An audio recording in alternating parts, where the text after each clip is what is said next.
An afternoon affair in downtown Cincinnati. We welcome you to Great American Ballpark, the finale of this series, the finale of this homestand, and the Reds trying to make it 3 out of 4 over Arizona, 5-2 on the 7-game stand. And hi again, everybody, alongside Chris Welsh. I'm Tom Brenneman. Welcome, as always, to Reds baseball. What a finish here last night. And really, you take a look at down the stretch here, Chris, when healthy, Jay Bruce is playing the best baseball, perhaps, of his major league career. Well, he really is, Tom. I think he's more confident now than ever before. He's a year plus away from that wrist injury that he sustained last summer, and he's hitting the ball hard. He's hitting home runs. He's getting on base. He's hitting the ball the other way, and he's playing defense. Now, he's always played great defense. He's one of the most respected arms in right field in all the National League, but he came up with a catch last night that was just maybe even outdid himself. That was a game saver up and over the wall, taking away a potential 2-run home run, which would have given Arizona the lead. And Bruce is back in the lineup tonight, defending behind Edinson Volquez, who, much like Homer Bailey last night, is trying to heat up for the month of October.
Ballpark, the lights have already been turned on. There is rain in the forecast, but we're told that could be much later today. We'll keep our fingers crossed. Our telecast of Reds baseball today and every day on Fox Sports Ohio, presented in beautiful high-definition television, courtesy of H.H. Gregg. Cincinnati Bell starting lineup for Kirk Gibson and the Arizona Diamondbacks. As Stephen Drew at shortstop, Kelly Johnson at second, Chris Young in center, Adam LaRoche at first, Mark Reynolds at third, Miguel Montero catching, Ryan Church, followed by Parra and Lopez. So that's the starting lineup for the Arizona Diamondbacks. Edinson Volquez looking for win number 4. Well, you know when he's got a fastball, you can call it a blazing fastball, mid-90s when he's right. More curveballs now than sliders than ever before, fewer changeups. So Edinson Volquez trying to be a little bit more, I guess, attuned to that new breaking ball that he taught himself while he was on the disabled list. Making his 10th start. He won his last time out. He dominated the Pittsburgh Pirates when he was out there, giving up only 1 run and 10 strikeouts in 7 innings. So a first pitch strike to Drew, and this one underway. The 0-1 pitch, a fly ball to Stubbs in center field, and quickly 1 away. We take a look at the Reds defensively, presented by Ford. Stubbs in center field, flanked by Gomes and Jay Bruce along the infield. Another day off for Scott Rowland. Juan Francisco starts there. A day off for Brandon Phillips. Paul Janisch at second base today, and a battery of Edinson Volquez and Ramon Hernandez.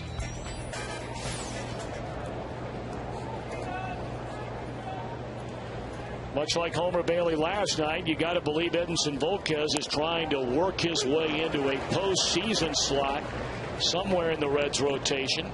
You know the stuff is there. The question has been, since coming back from Tommy John surgery, is the command and the location there? And the consistency of that command. You know, I think, Tom, what happens is sometimes when everything goes right for a pitcher, even coming off of surgery, it really goes right. And Volquez has the kind of arm that he can really light it up. But the question is, which Volquez are you going to get? You know, you're still trying to get your sea legs and your rhythm and your routine underway when you're coming back from a long time off. And I think that's what Edinson is going through right now. And this is a big start because of that.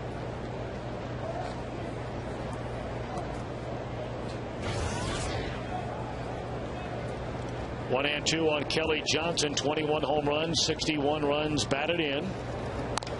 And a little flare into shallow left field that will fall in, a base hit. So he didn't hit it hard, but he found the spot. And Johnson, the game's first base runner, only his second hit in 10 at-bats against Edinson Volquez. Well, the Reds did a fair amount of that last night. And in fact, over the last few games, they've had their fair share of bloops falling right in there. Johnson gets his, turnabout fair play.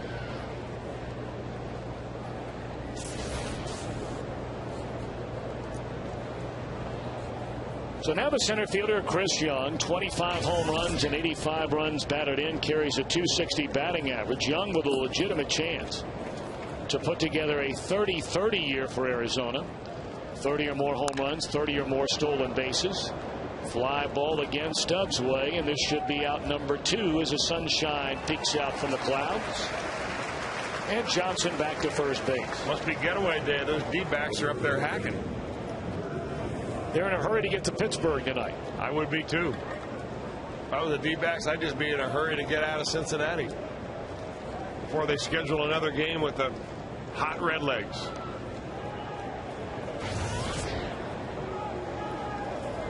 Now Adam LaRoche, 4 for 8 in his career against Edinson Volquez. LaRoche having a good year. Nearly won the game for him last night. He was the one that had that potential 2-run home run taken away by Jay Bruce down the right field line. Arizona had scored a run in the inning, so that was the go-ahead run if Bruce is unable to get to it.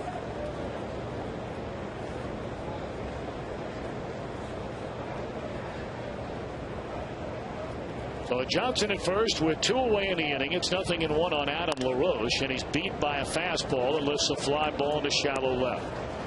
A very efficient 9-pitch inning for Edinson Volquez. 1 hit, a man left, and here come the Redlegs against Rodrigo Lopez.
for State Farm is there. By Ford F-Series trucks, the best-selling trucks 33 straight years. By Just for Men for mustache and beard, keep your edge. And by Skyline Chili. Whenever you're feeling good and hungry, it's Skyline time. Dusty Baker's starting lineup. Bottom of the first inning, presented by Cincinnati Bell. Drew Stubbs back in that leadoff spot in center field. Orlando Cabrera at short, Joey Votto at first. Johnny Gomes in left, Jay Bruce in right, Ramon behind the plate. Francisco the nod at third, Giannis at second, Volquez on the mound against a veteran right-hander, Rodrigo Lopez. Well, he's a veteran right-hander, a garden variety right-hander, a guy that not outstanding stuff. He has to hit his spots, and a guy that has struggled lately. Over his last 11 ball games, his record is 0-7. His team record over the last 12 he's pitched is 1-11. And that one smashed into left field, a leadoff base hit by Stubbs. So Stubbs back to the top of the order today, Chris, and you only wonder, depending on what happens with Brandon Phillips as you look at Arizona defensively, presented by Ford. Brandon did swing the better, a lot better last night, swung the bat well.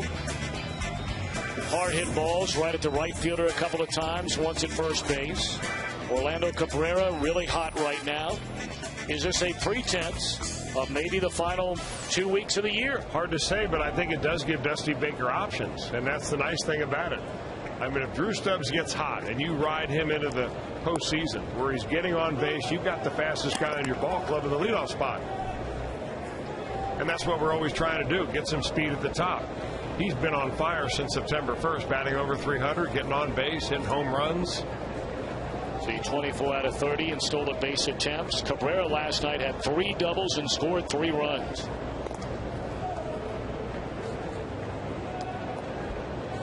Lopez is easy to steal on. He has given up this year 21 stolen bases. Arizona catchers have thrown out 2. So look for Stubbs to go sometime in this at bat. 0-1 on Orlando Cabrera. Lopez a look over.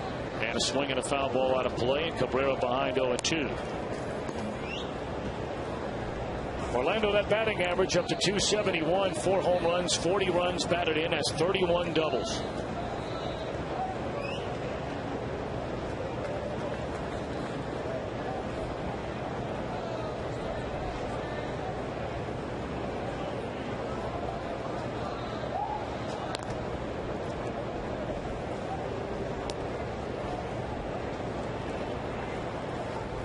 Now, we told you the numbers. Cabrera against Joe Saunders last night. All the years they faced one another through their tenures in the American League. Cabrera only 3 of 16 against Lopez. Another guy saw a lot in the American League. Stubbs was leaning, it appeared there.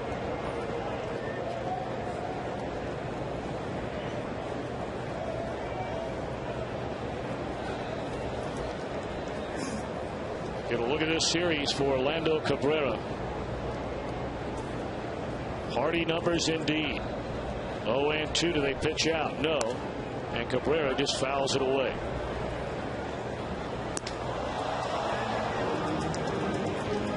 Lopez, for a guy with a 5-14 record and ERA slightly over 5, there are games where he can twirl a pretty decent game for you. 2 starts ago, 6 innings, 3 runs against Houston. He's had other games this year of 7 innings, 2 runs, 7 innings, 2 runs, 6 innings, 2 runs. Granted, not the frequency that you would like, but is capable from time to time. He's really struggled since the All-Star break. He got off to a pretty decent start this year.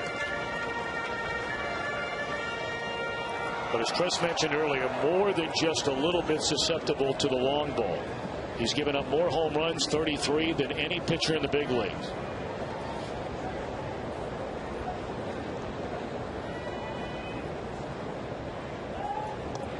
In fact, all the categories we've talked about where Arizona has struggled this year, and when you're 30 games under 500, you're going to have more than one area where you've struggled. The Diamondbacks pitching staff has allowed 191 home runs. The next closest team is Milwaukee with 32 less home runs allowed. Straightaway center field, routine for Young. And Stubbs tagging up. He's coming hard to second base. They're never going to get it. Boy, that is just heads up base running right there by Stubbs. As soon as the ball was in the air and he saw Young had to back up on it, he immediately sprinted to first base. Now, we've talked all year long about, in my opinion, one of the biggest improvements of this ball club on the offensive side is how they've run the bases. And I think it started in spring training. I mean, you utilize your speed, you take aggressive positions and attitude out there with you. Now with one out, it's not unlikely that he'd maybe attempt to steal third base right here.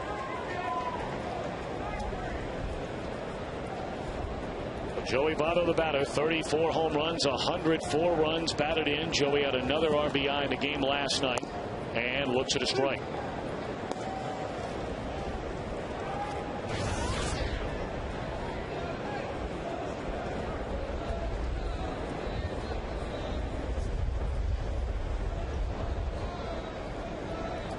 Votto hit one of the 5 home runs from the Reds in the opening game of this series. They were really shut down in game 2 by the talented young right-hander Daniel Hudson. But then came back to score 5 runs in the first 2 innings last night and held on to win 7-5. Fly ball left center field. And Church is there for out number 2.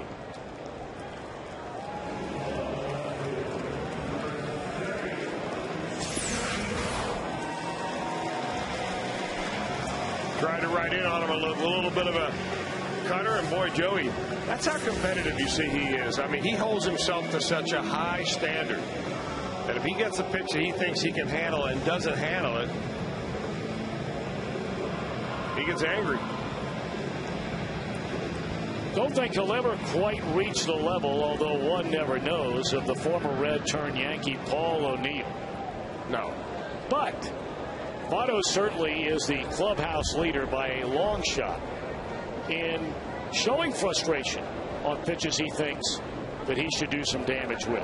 Nothing wrong with that. I mean, fans love it. I actually kind of like that. I do too. You know, one of the things, I mean, he was a great player and he played on a lot of real good ball clubs, but I remember the days of Reggie Sanders here. Reggie would strike out with the bases loaded, and he'd gently take his hat off and his gloves off and hand him the first base coach and walk around, and I'm like, doesn't it bother you did that? And inside it did, but he just never wanted to show it.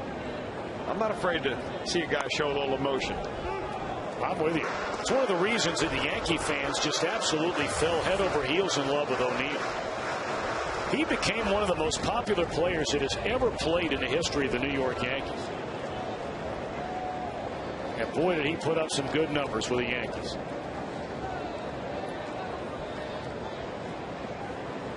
I remember watching that last game he played at Yankee Stadium on TV. I was there. The entire crowd was singing his name. Yep. Just impromptu. I mean, that was very moving, and just goes to show you, Tom, what you said was exactly right. They just embraced him, maybe because he did show that emotion. And maybe that's the reason that he and Lou clashed so much, because they were so much alike. Because Lou Piniella was the same way when he was a player. 2-1 on Johnny Gomes. Dubs at second with 2 outs here in the bottom of the first inning of a scoreless game. Good breaking ball there by Lopez to even the count. Of course, you know, it works the other way. When you're a pitcher and you show that kind of emotion, sometimes batters take it that you're showing them up. And I guess the pitcher could interpret that too when Joey Votto slams his bat down, thinking, hey, I made a good pitch on you. It's not all your fault. Oh, hammered to straightaway center field. Young back to the wall, and what a play, and then out of his glove. It looked like he had it. It squirted out of there, and it'll be an RBI double for Johnny Gomes. And the Reds have a 1-0 lead. There's no way you can hang Young with an error on that ball.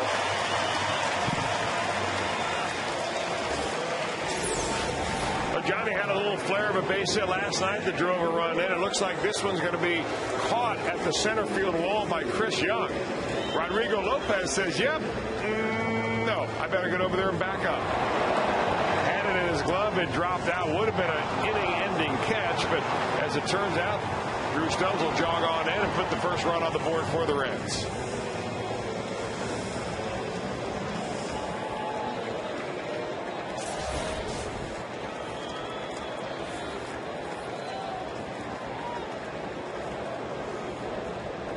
So now the inning continues for Jay Bruce, and he looks at a strike.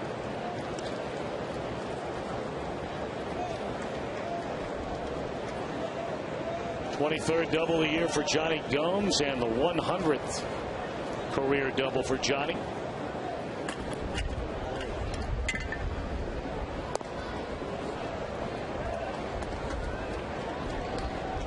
Last time Jay Bruce saw Rodrigo Lopez, he had a solo home run against him back on the 18th of August to put the Reds ahead in the 4th inning by a 2-1 count.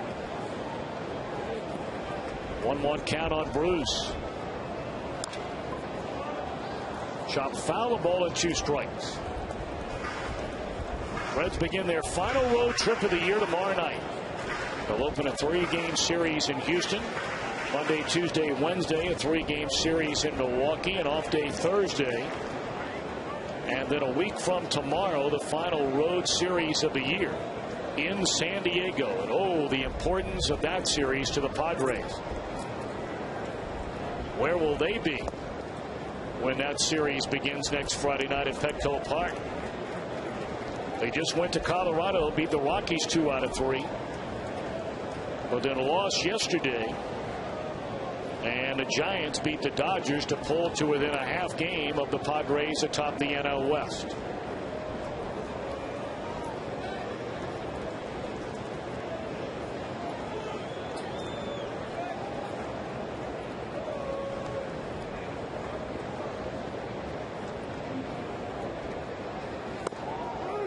Right down the middle, strike 3, 2 in the inning. A run, a couple of hits, 1-0 Reds at the end of 1.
For serious injuries, call 1-800-ELK-OHIO. Game-ending defense is what we're talking about in this Elk and Elk. You see the great play by Joey Votto. That was the second out of the last inning. And then Scott Rowland, backhand, the grab and throw backhanded to second base, ended the ball game. And last night, Jay Bruce doing a little daring do of his own as he robs Adam LaRoche of a home run and ends the ball game. So you can win it on a game-ending base hit, a home run, whatever the case may be, or you can win it with great defense. And the Reds have done plenty of both the entire year.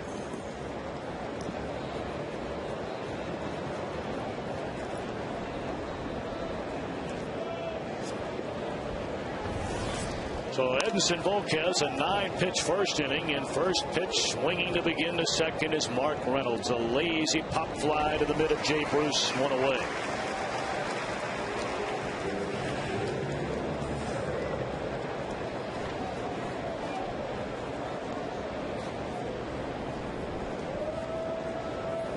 Every out in this ball game so far, except for one strikeout of Jay Bruce, has been with a fly ball. Last night we had mayflies. Today we have pop flies.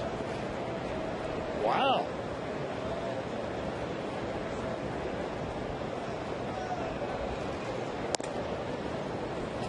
You're on top of your game early on here today. We have a magic number too, you know. Indeed we do.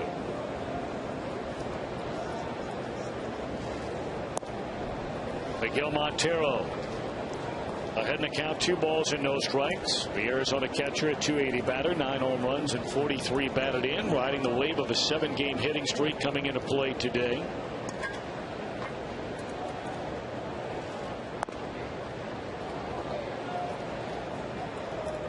Edenson's fall behind 3-0.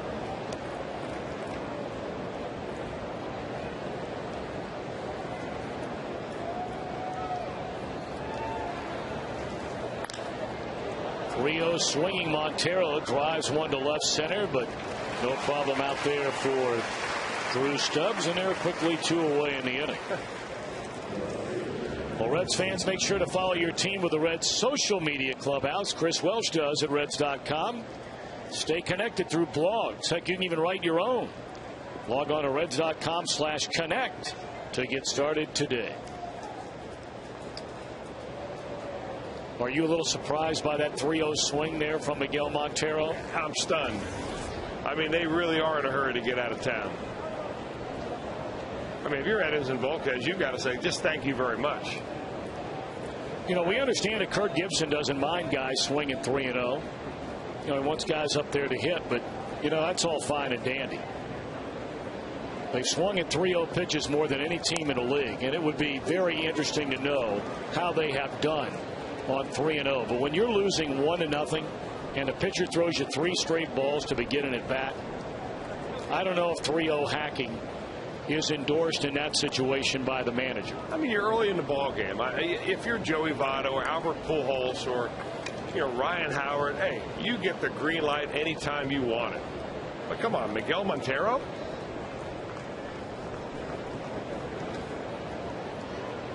One and one to Ryan Church.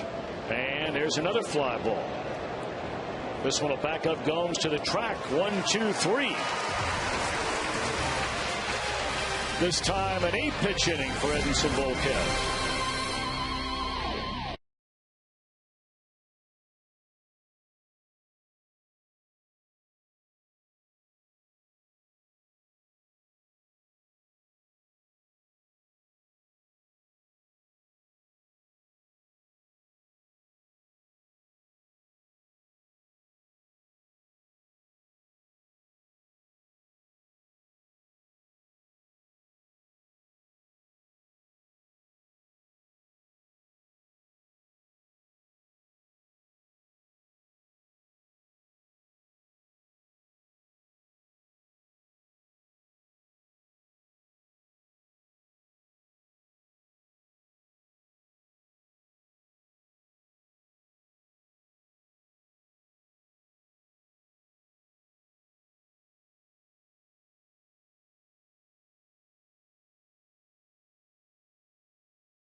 Dakota West coverage begins with our high school football live tonight at 6:30 on Fox Sports Ohio. High school football game of the week. That'll be later on tonight.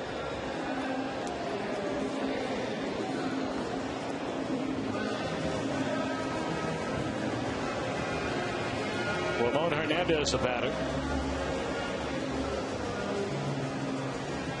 See, what's very misleading, and the guys in the truck here were able to look up. We were wondering how the Diamondbacks have done on 3-0 swinging this year. 38 times now Arizona batters have taken a swing in a 3-0 pitch, and it's much like the numbers you get back when batters swing at the first pitch in an at bat.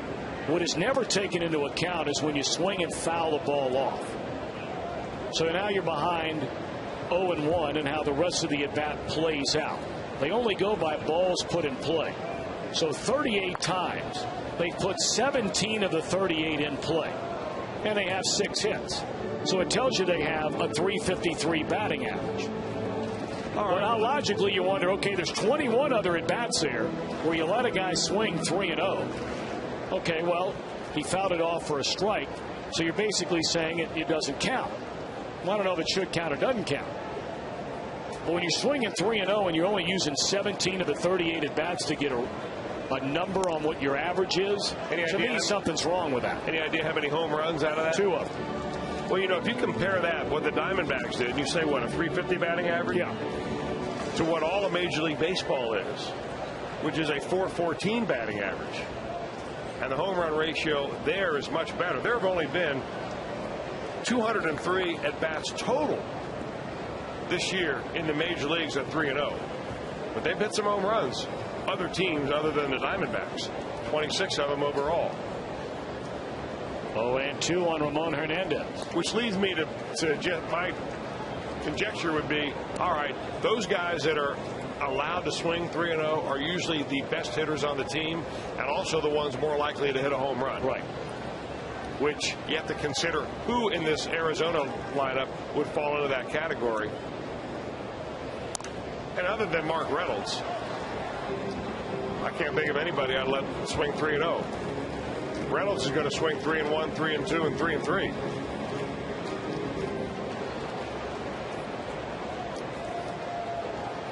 Fernandez to be followed by Juan Francisco and Paul Giannis. Reds lead 1-0. We're in the bottom of the second inning.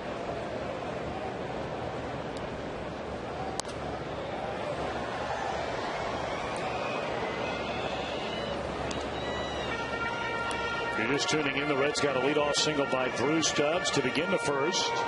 Went to second base on a fly ball to deep center. And then a 2-out double to straightaway center field by Johnny Gomes, plating the game's only run.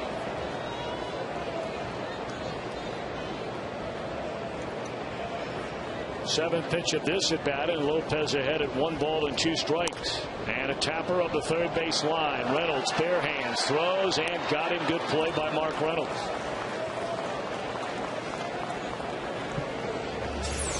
Well, he had to come a long way. Mark Reynolds did. What makes this play especially tough is the ball is still rolling.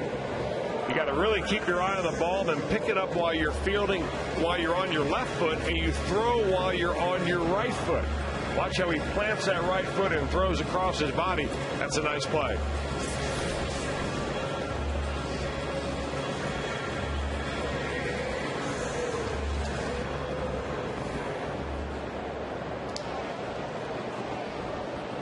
Now Juan Francisco, the young heralded slugger. First pitch swinging and bangs one into center field. A base hit for Francisco.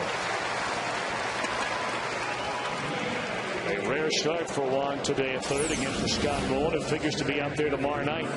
He's a hacker. I mean, he's going to be up there hacking at just about anything that's near the strike zone. Very aggressive hitter, and he puts a bat on the ball and gets a base hit.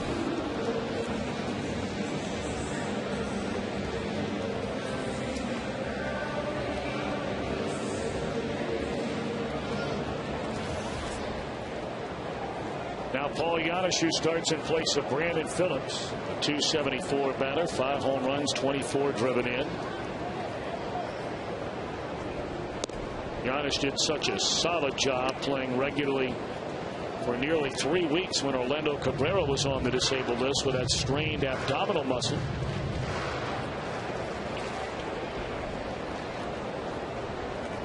And getting a start today for Brandon at the other middle infield spot. Breaking ball low, 1-1 to Giannis. He'll be heading back to his hometown later tonight. The Reds are loaded with native Texans. So it's always a big time of it for so many of them, seeing family and friends when the Reds make their swings down through the Lone Star State, which normally is 3 times a year, playing inside the National League Central Division. Every now and again it'll be twice.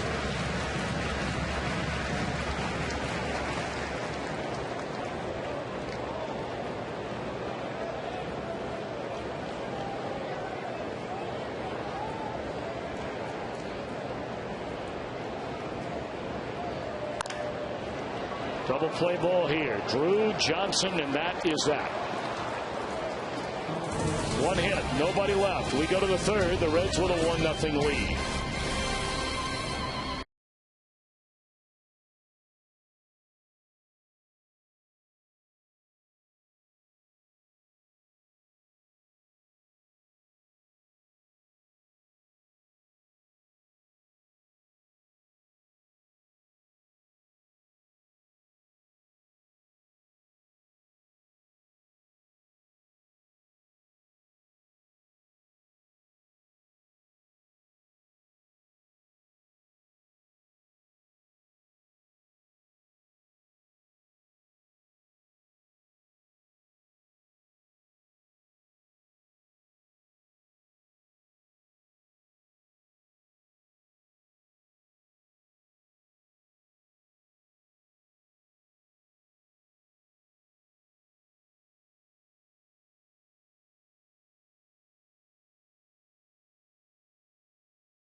Confident, I think he done a great job for us, and he just, right now hitting a rough spot, but he's keep throwing the pitches. He didn't get two good pitches that he throw for strikeout, but he's making great pitches. I mean, you go through through things like that during the season, but I think he's that guy for October. So we have to give him a lot of comfort. Well, you got to love the leadership from Orlando Cabrera. We talked about it last night. You saw that exchange, Cabrera and Cordero, in the top of the 9th inning yesterday. And Chris, you hear it all the time. That's the kind of fire and the kind of leadership you want from all your players, but especially out of that captain of the infield. And Cabrera has been very much that for this Reds team, and this is his only year wearing a Reds uniform.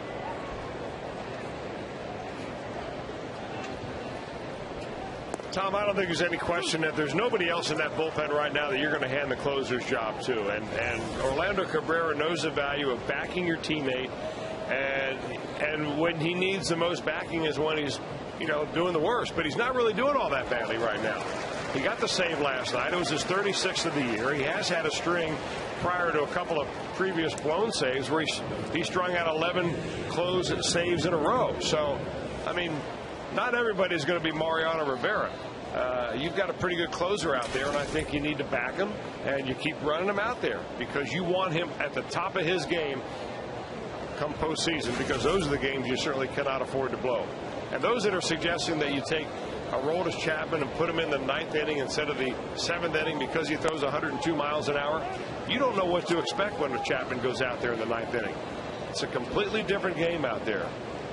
I think anybody who has closed games will tell you that.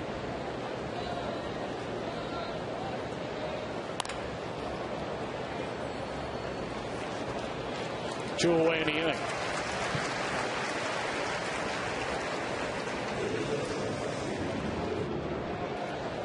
Well, the Reds would like to show their appreciation for all the fans on Fan Appreciation Day, Sunday, October 3rd, here at the ballpark.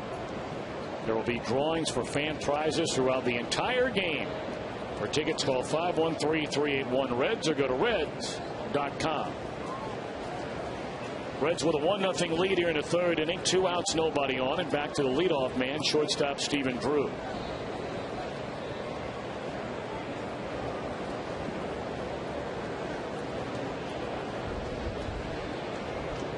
Volquez throwing a lot of strikes, and those Arizona hitters up there swinging at a lot of pitches. Only 25 pitches so far for Volquez, 17 of the 25 for strikes.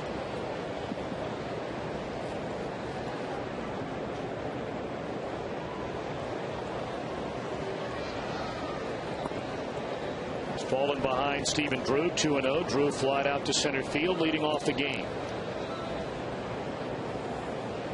Drew had a couple of hits off Volquez, and Edinson did not pitch well in Arizona. The only prior game against the Diamondbacks this year. There's a strike on the outside corner. Gave up 6 hits and 5 runs in 4 2/3 innings. Of course, the Reds scored 11 times to win that game 11-7.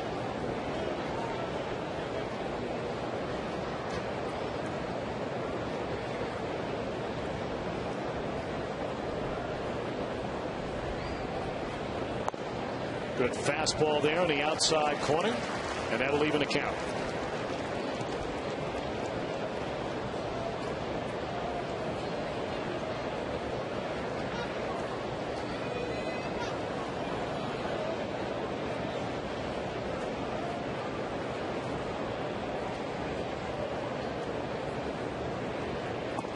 Gone swinging is Drew. A pair of strikeouts in a 1-2 3/3. Volquez has faced one over the minimum and has a 1-0 lead.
Transmitted in any form, and the accounts and descriptions of this game may not be disseminated without the express written consent of the Cincinnati Reds.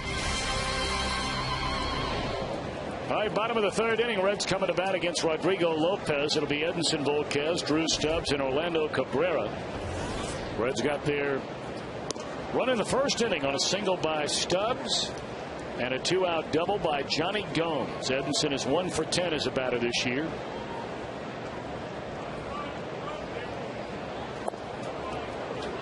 Nothing at 2.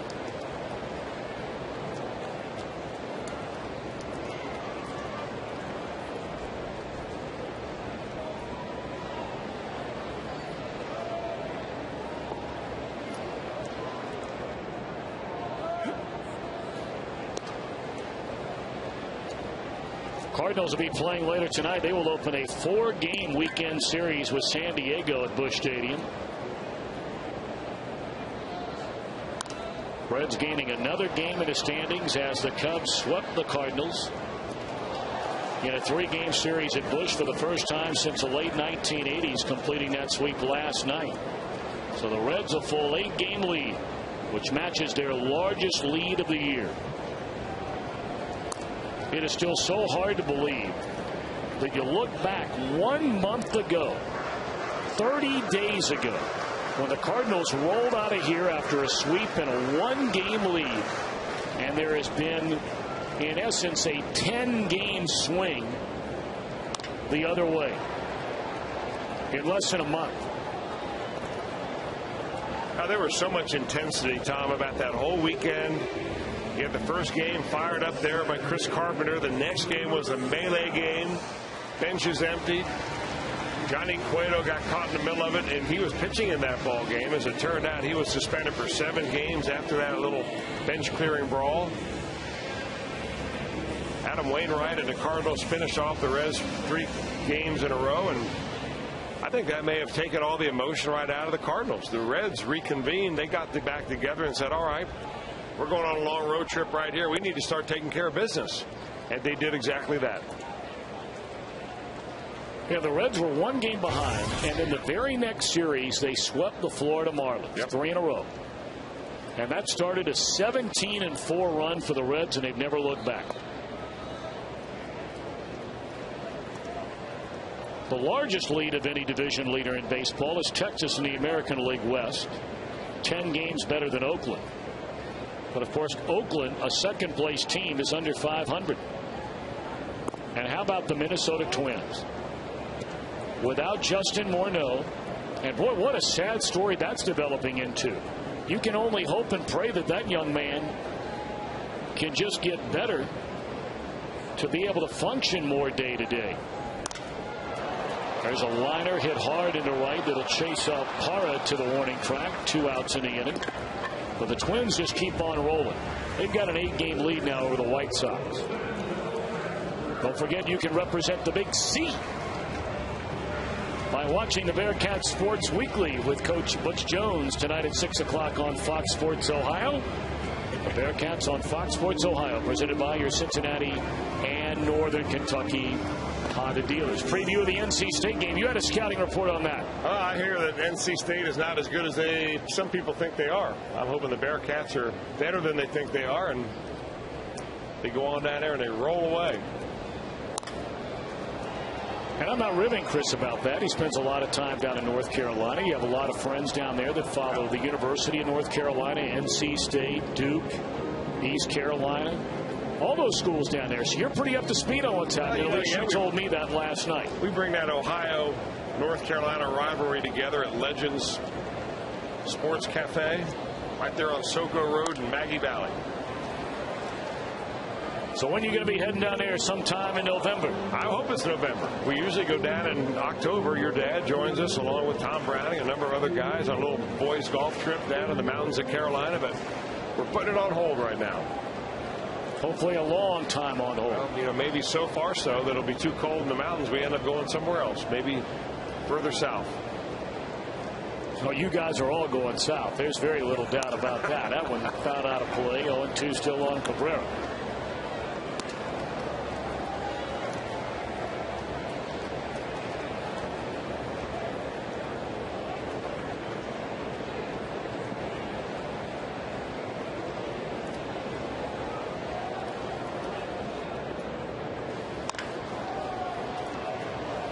Reynolds fields and throws to end the inning. So Lopez, his first perfect frame of the afternoon. We've played 3, and the Reds with a 1-0 advantage.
Kentucky Toyota dealers, where you can register to win the Tundra at Great American Ballpark. By JTM Food Group, serving up solutions to the food service industry for over 30 years. By Geico, 15 minutes could save you 15% or more on car insurance. Visit geico.com or call 1-800-947-AUTO.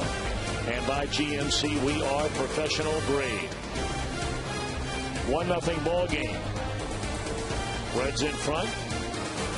Edinson Volquez has allowed just one hit, and that's against the man he faces leading off the Arizona fourth inning, Kelly Johnson. He had a first inning bloop single to left field. Edinson has not walked a batter, and Johnson now 2 out of 2.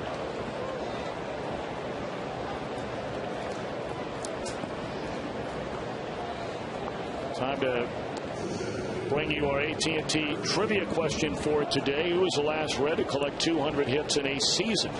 What do you think about that, Mr. Will? I think it's pretty easy. That's a layup. Really? You think he's done it more than once? My guess would be a guy that did it 9 times.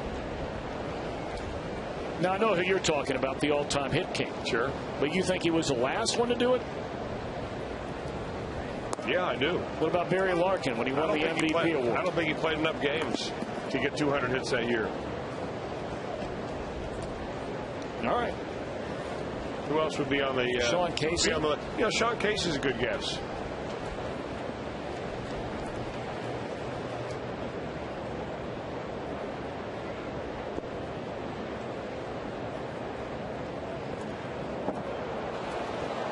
Advancing on to second base on the wild pitch by Volquez is Johnson, so he's in scoring position with nobody out.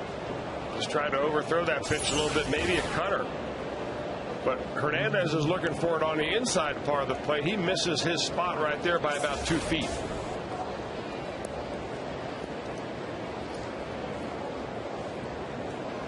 It was not a cutter, not if he set up on the inside corner.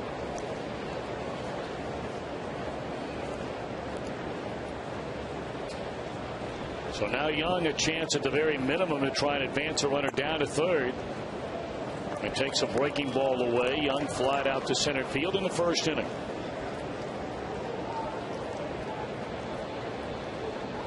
Lots of cloud cover. From time to time you'll see things brighten up a little bit, as they are right now. The lights are on here at Great American Ballpark on this afternoon affair. Swing and a miss. Good breaking ball there by Volquez. Yeah, back-to-back off-speed pitches right there. Chris Young looking for a fastball on that 2-1 count. He's a good fastball hitter, but he may be more looking at a location in the strike zone, and he chases that one. Looks bad doing it.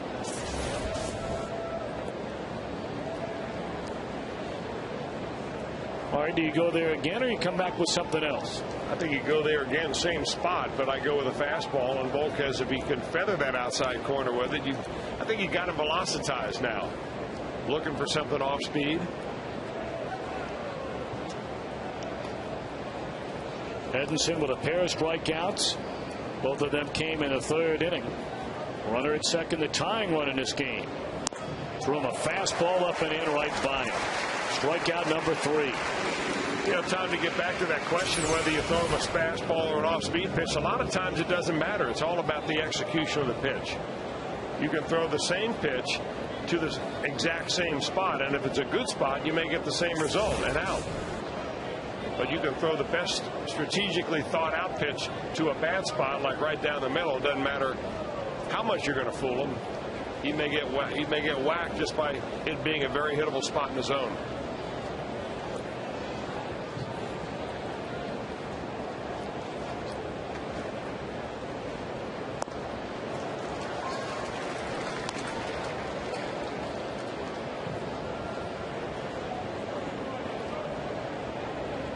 Adam LaRoche flied out to Johnny Gomes in left field, ending the Arizona first inning.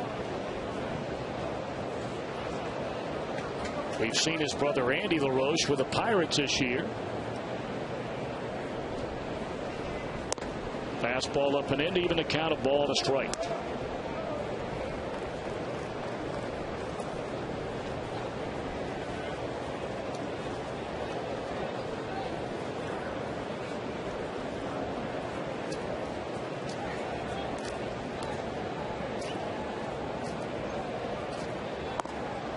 Just off the outside corner, 2-1.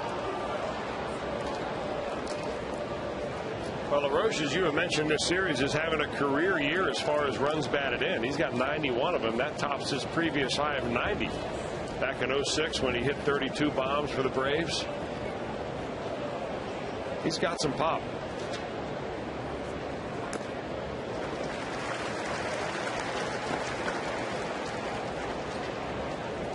Got that nice follow through, too. Like he's taking a practice swing at the first tee.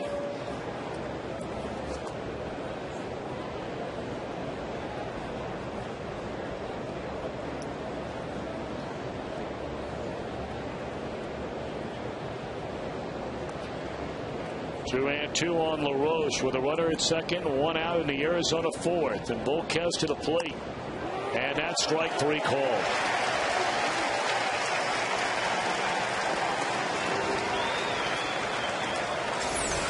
And he's got a couple of words for Wally Bell as they walk between Hernandez and the umpire. Little changeup on the outside corner. Wally says, "Hey, everybody else is swinging the bats today. Why don't you?"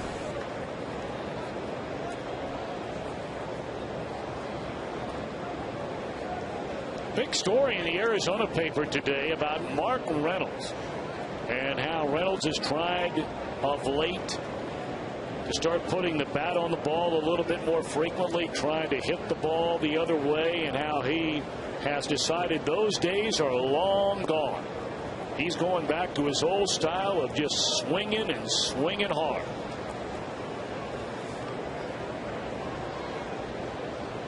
And you got to wonder if that does not perplex some of those that are in the Arizona Diamondbacks hierarchy, but they gave this young man a huge contract before this year started. And you see 4 strikeouts away from 200. He set the major league record for most strikeouts in a year last season with 223. He's a cinch about every year to get 200, isn't he? 1-0 on Reynolds. There were people that travel with the Diamondbacks that just could not believe what they read when that story came out this morning back in the Phoenix area. I mean, did he ever really try to put the ball in play? I have no idea. I mean, because obviously it didn't make much of a difference in his strikeout rate.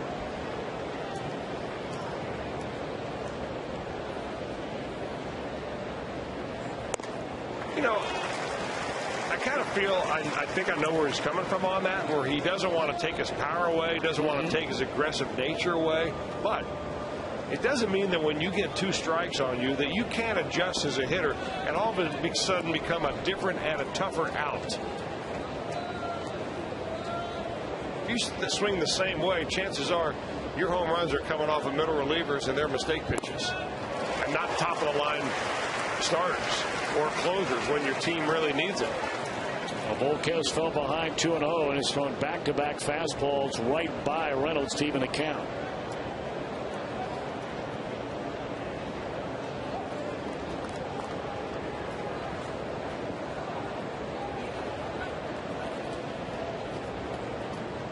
Runner at second was there with nobody out to begin this 4th inning. But back-to-back strikeouts by Young and LaRoche. And a strikeout of Reynolds to fan the side. 5 of the last 6 outs for Bullpen via the strikeout. The Reds maintain a 1-0 lead.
to understand the frequency which Arizona strikes out.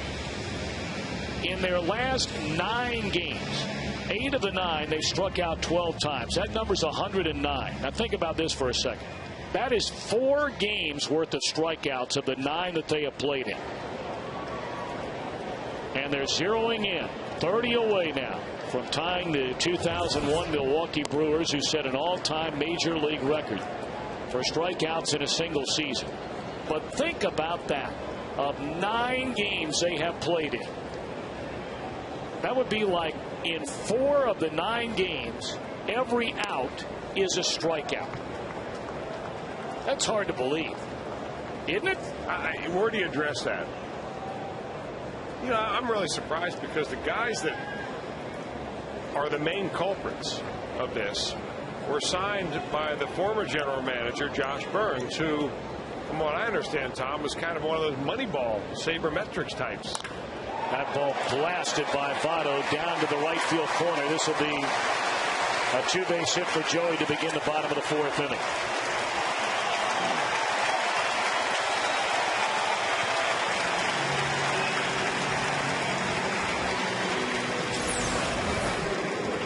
I'll take this guy's swing. How about that? That little cutting fastball or a little hard slider coming right in towards his thighs. And look how he brings his hands way in close to him. That elbow nearly touches his belt buckle as it comes through. Boy, that is a short swing. Muscles bulging out of his forearm. Arms like fence posts.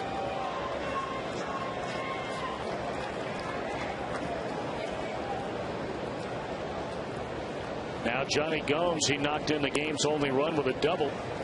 Straight away center field that was in and then popped out of the glove of Chris Young.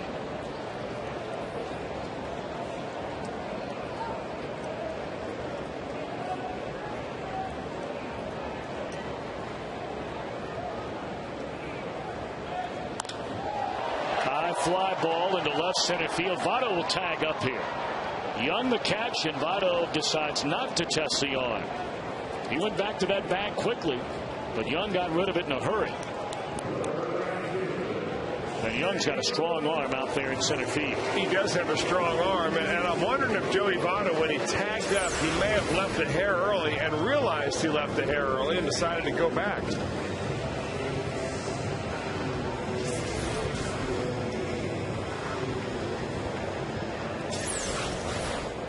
Well, let's see. I think he might have, and that's the reason I think that Joey Votto realized that and said, hey, I'm not going to be called out on an appeal. I'll stay here at second base, see if my buddy Jay Bruce can't drive me in. Jay looked at strike 3 to end the Reds' first inning.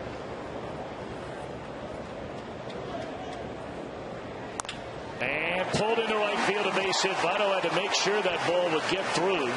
So he will advance 90 feet on the 3rd, and you can rest assured that Bruce will be giving him a hard time later about that. All in fun. That ball nearly snagged by the first baseman, hit very hard by Jay Bruce on the outer part of the plate, and he hooks it right past the first baseman.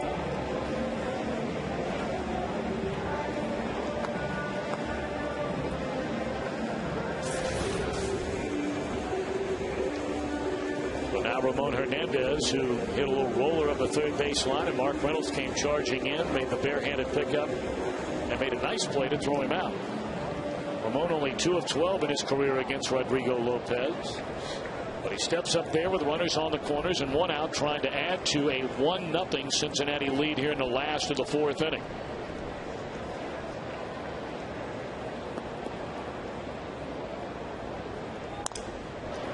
Broken bat flare into shallow center. Young coming on. This will not bring in the run.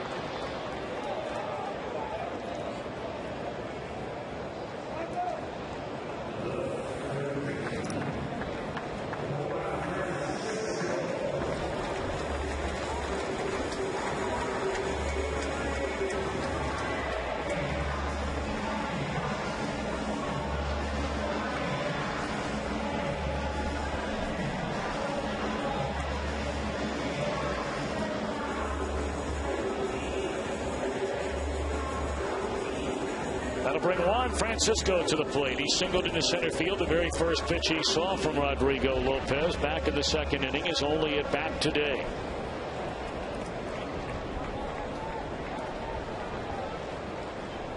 They're on the corners, 2 away. Votto at third, Jay Bruce at first. And a fastball is up and in to Juan Francisco. Well, a patch of blue skies temporarily passing by right now. It's a very comfortable temperature day today.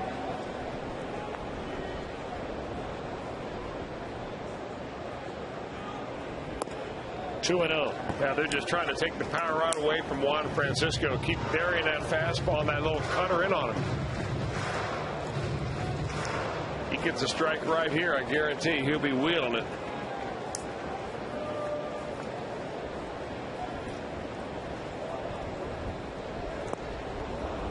He was wheeling it all right and came up empty. Yeah, a little bit ahead of a changeup. Good pitch by Lopez.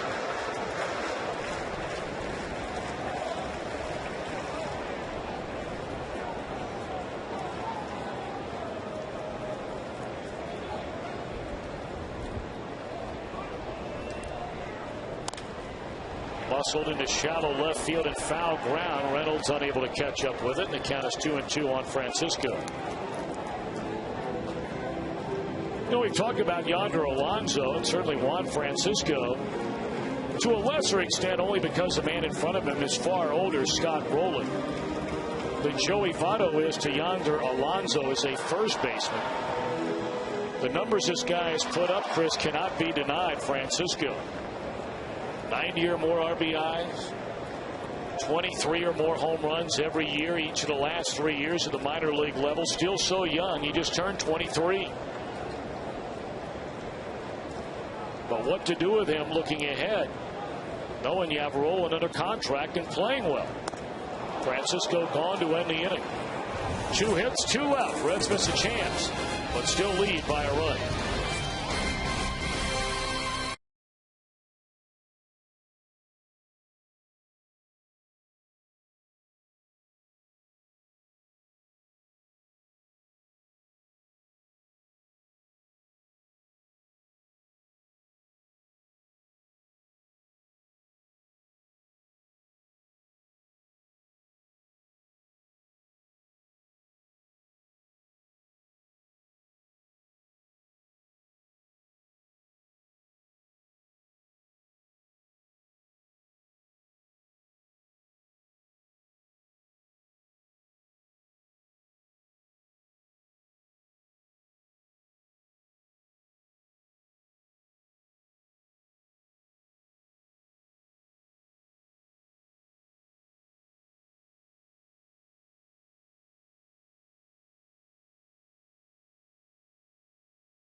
What a blast it was with a man aboard in the first inning here last night by Drew Stubbs.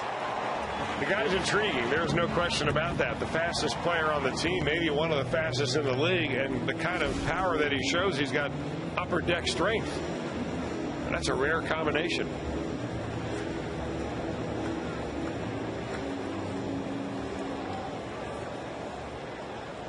It's been a very efficient day for Edinson Volquez. He's only thrown 44 pitches through the front 4 innings of this game. That is despite the fact that he's got 5 strikeouts, 6 strikeouts, 5.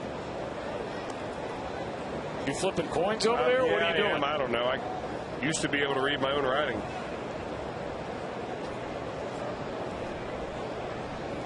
Montero swung at a 3-0 pitch his first time up and flied out to Stubbs in center field. 1 ball and 1 strike.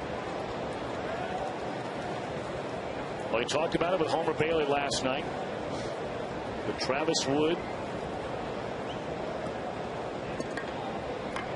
And all those guys are pitching to make Dusty Baker and Brian Price and Walt Jocketty and everybody else that will be part of the decision-making process. And we also mentioned that it depends upon who you'd play in the playoffs.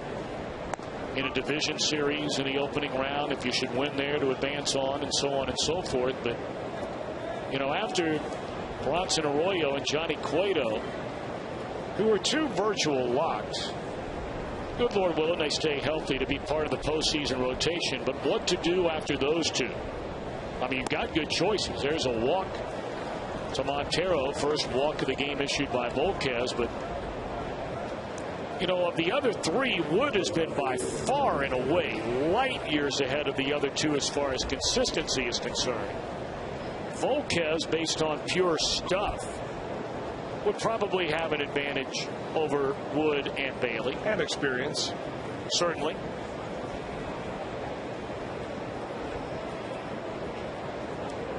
But who knows? You have about 2.5 weeks to try and get a real good long look at each of the three. You know, it might come down to a matchup decision, Tom, where if you have say, for instance, the Reds end up against the Philadelphia Phillies, you want to throw a left-hander against him if possible, and you have to give probably Travis Wood the nod in that case. All the guys you've had at one point in time or another, Mike Leake nor Aaron Harang figure to be part of that derby.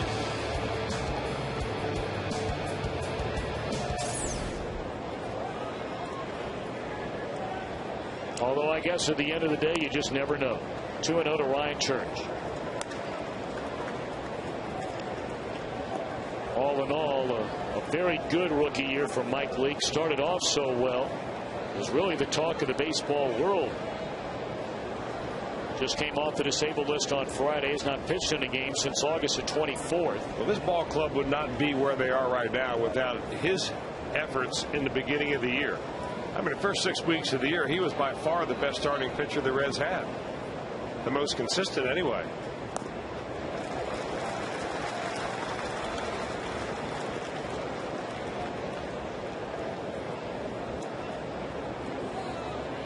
I mean, until he really, right before he went on the disabled list, he and Bronson Arroyo were tied on the ball club with the most quality starts. I think he is still second on the team behind Arroyo, and he hasn't pitched in a month.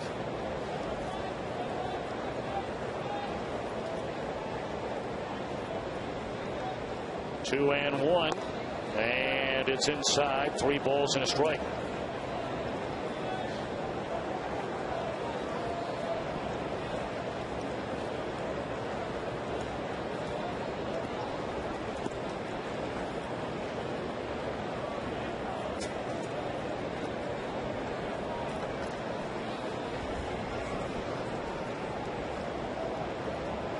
Only a 1-0 Reds lead here in the top of the 5th. A leadoff walk to Montero. Now the 3-1 to Ryan Church. And he walks another batter. So the Diamondbacks a little more patient his second go around with some of their batters. And their patience paying off at least to begin this inning. And that'll bring a trip to the mound from the pitching coach, Brian Price. Yeah, it's funny because last inning it looked like Volquez was having, you know, the 3rd and the 4th innings were his best. He struck out the side last inning through a good combination of fastballs and changeups. But you know, the one thing about his delivery, it's a little bit whippy, a little bit loosey-goosey. And sometimes it gets so much so that it becomes tough to repeat. Very deceptive, yes, but you want to be able to have a delivery that you can always go to. And the higher the stress level of the ball game, the tighter portion of the game, the more the game is on the line, you want to be able to forget about mechanics and just pitch to strategy. And I'm not so sure right now his delivery lends himself to that. He's going to have to come up with some decent pitches here, though. Good news is he's battling the number 8 hitter now, and you've got the pitcher on deck. Gerardo Parra, the number 8 hitter, struck out swinging leading off the 3rd inning. That's his only at bat today. 2 on, nobody out. Breaking ball outside. Now Juan Francisco is standing a step in on the grass over at 3rd. in case perhaps Parr is thinking about bunting for a hit. Certainly would not believe if he would be up there to try and sacrifice anybody over. As Chris just mentioned, you've got Rodrigo Lopez standing in the on-deck circle. Grounded, fair. Rounding third and scoring is Montero. On to third goes Church, and that's an RBI double by Gerardo Parra to tie this game. And they're at second and third with nobody out. Well, the walk comes around to Hahn. Joey Votto playing off the line a fair amount in kind of a normal position for a first baseman, and Parra just hooks that ball right down the first base line. Don't see too many of those, but when you do, they're always extra base hits.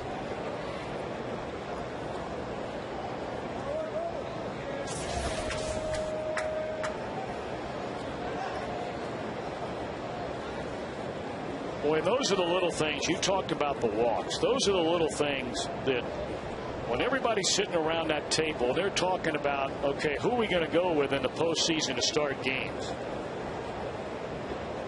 And you start walking back-to-back guys to begin an inning in a playoff game, as there's a comebacker to the mound for the first out of the inning. The runners stay put. Where every at-bat is so magnified. It's one thing to be sitting here on September the 16th in the final game of a 4-game series against Arizona. If you're playing on October the 16th in game 2 of an LCS, and you start walking the first 2 guys against the Philadelphia Phillies, that is asking for major trouble. Yeah, you know, I'm not so sure you can even compare the 2 scenarios. I mean, the adrenaline factor will be so much different in postseason than it is now.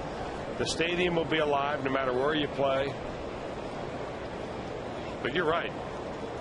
Those are all low-scoring ball games for the most part, and if you walk a guy and let that base on balls come around and score, that's really not helping your ball club do anything except end your season early. Infield in. Stephen Drew, the batter, is fly to center and struck out. I mean, everybody's going to walk a guy here or there every now and again. But consecutive walks, I mean, you're talking about a whole different animal. To the 7 and 8 hitters in the lineup, those are the guys you need to come right after.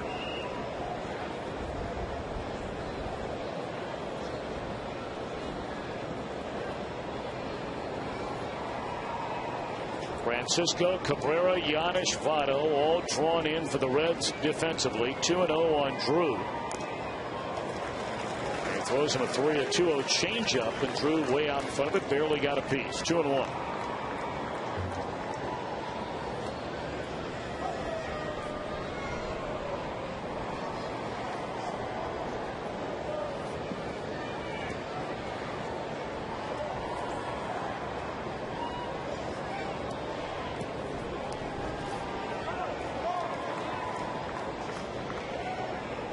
Wild card race in the National League, only a half game now separates Atlanta, the leader, with second place San Francisco.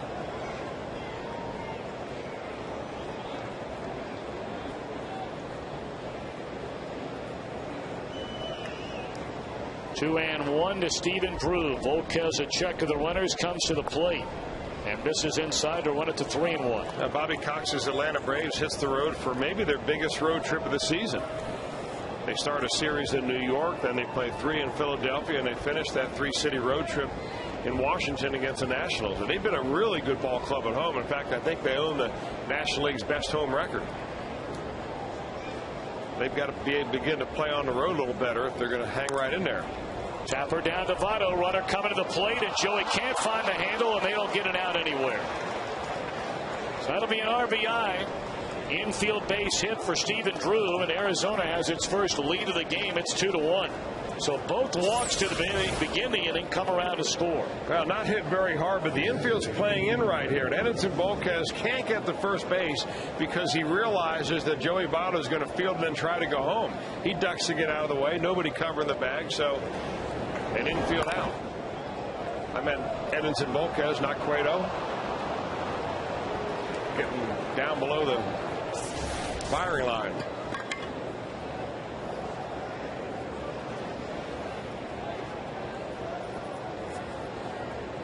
Well, now Kelly Johnson, who's 2 for 2 in the game. A single to left, single to center, steps up there with runners on the corners, and laces one into center field. Another hit and another Arizona run. A 3-1 lead for the Diamondbacks. All 3 runs in his 5th inning. Well, a 3-hit game already for Kelly Johnson, former Atlanta Brave, that has singled in each of his first 3 plate appearances this afternoon. He just went down to get that fastball, and he's hit a base hit the left, center, and right now.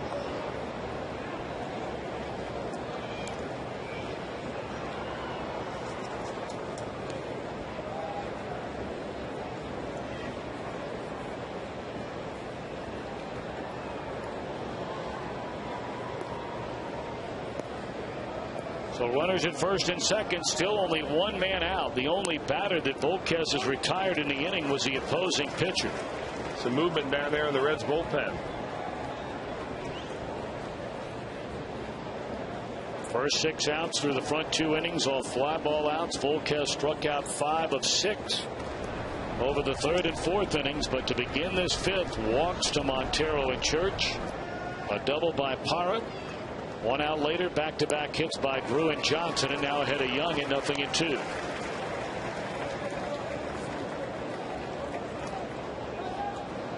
The last time had him in the same count, got to it in the same way with a breaking ball right there. Young swung over the last of that pitch, and last time he struck him out with a fastball that he kind of worked underneath and blew it up in the strike zone.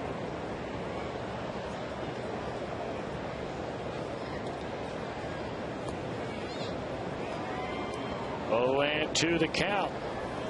And it's in the dirt, and both runners are going to advance. Boy, the wheels are falling off for Volquez here in the 5th. That'll be another wild pitch. This is just trying to overthrow your breaking ball right here. You're throwing your best ever breaking ball, and it only goes about 56 feet.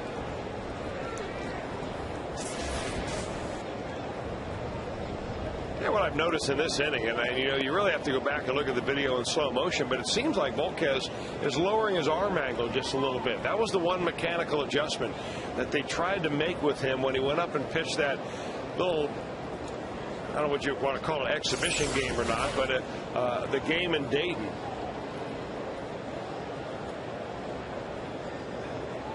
And that's his newfound curveball, looks like.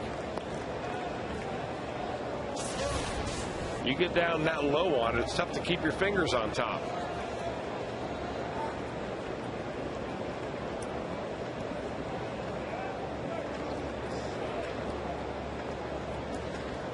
One and 2 the count on Chris Young. Infield in again. And another pitch in the dirt, blocked nicely by Hernandez. I believe in the count at 2-2. Well, that's having faith in your catcher right there. You come right back with another pitch down in the dirt, knowing that Ramon Hernandez will be up to the task of blocking it with a runner at third base. Young's worked him to a count now. He's got to be looking for a fastball.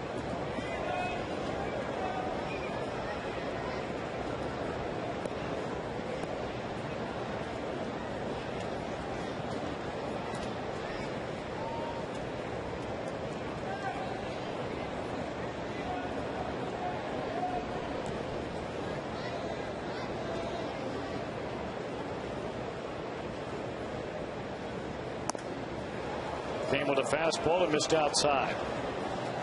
This inning began. Edinson Volquez had allowed 2 base hits. He had struck out 5 and not walked a batter. Had thrown 44 pitches through the front 4 innings. He's getting ready to throw his 70th pitch of the game. He's allowed 3 runs, 3 hits, 2 walks in this inning in a wild pitch.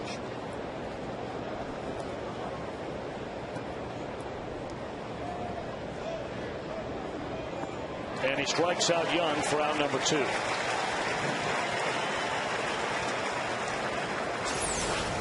Well, the fastball that he threw in the last pitch sets this one up. That's the changeup right there. It never really did look like a strike, but Chris Young goes a hacking.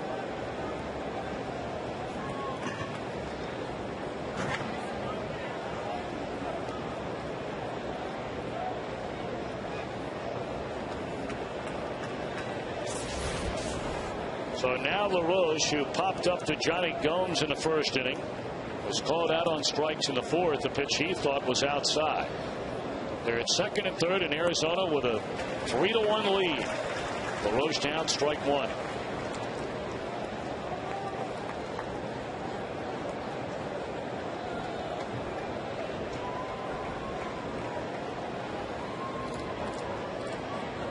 Volquez really needing to bear down here. LaRoche more than capable of making this a 5-run lead with one swing and a bat. Fastball swung on and missed, and it's 0-2. That's a pitch you wonder, Chris, why you don't see more of from Edinson Volquez is his fastball. Well, you know, like a lot of guys, Tom, you begin to have a little success with your off-speed stuff, and you begin to fall in love with it. Big difference in speed, though. 80 miles an hour to 94 between the changeup and the fastball.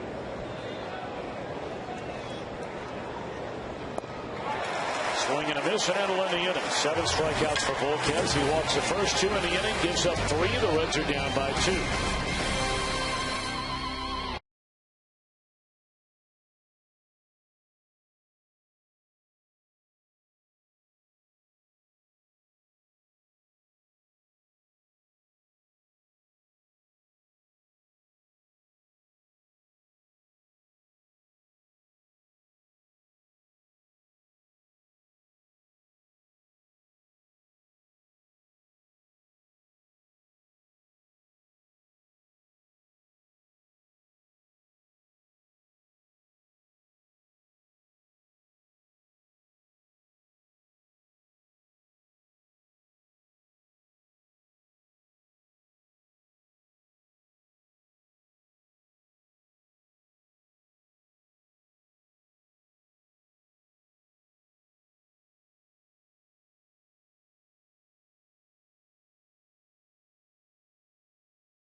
Or left center during our game today. Kevin Eversole of Centerville, Ohio, just outside of Dayton, will win the beautiful new Tundra on display here at Great American Ballpark. Still register for your chance to win in an upcoming game by seeing one of your Cincinnati and Northern Kentucky Toyota dealers.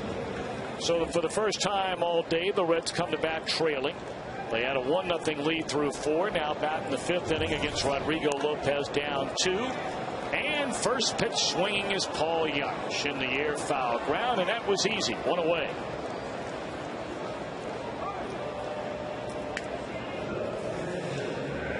Time to answer our AT&T trivia question. The last Red to get 200 hits or more in a season was Peter Edwards. In the close but no cigar category, Dave Parker in 1985 had 198 hits. We thought Sean Casey might be a good guess. In 1999, he had 197. Ooh. He could have just legged out a couple more infield hits. The Cobra was just hitting ropes everywhere. Big Dave Parker.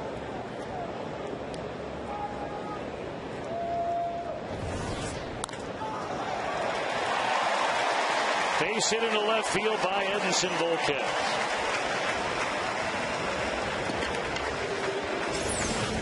Well, he put the ball in play last time, hit a one-hopper to the shortstop. This time, he finds a hole over there between the third baseman and shortstop.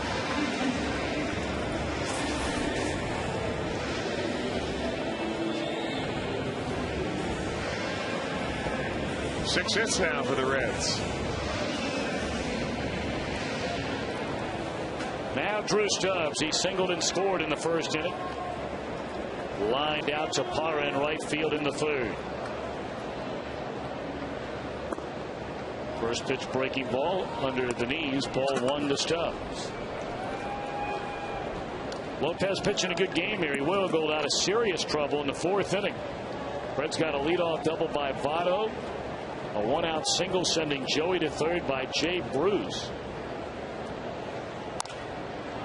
That one fouled off into the seats out of play, 1-1. But then the big out in that inning was the pop-up with runners on the corners and 1 away to the center fielder Young off the bat of Ramon Hernandez. And then after falling behind 2-0 to Francisco, he wound up striking him out.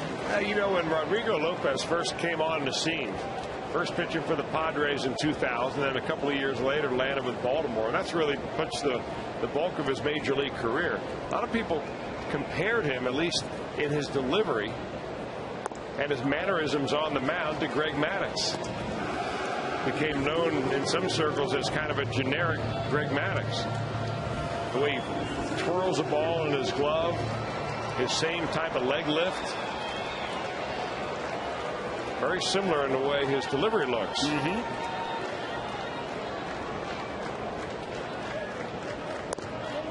Stubbs went around, and it's 2-2. That might be where it all ends, too.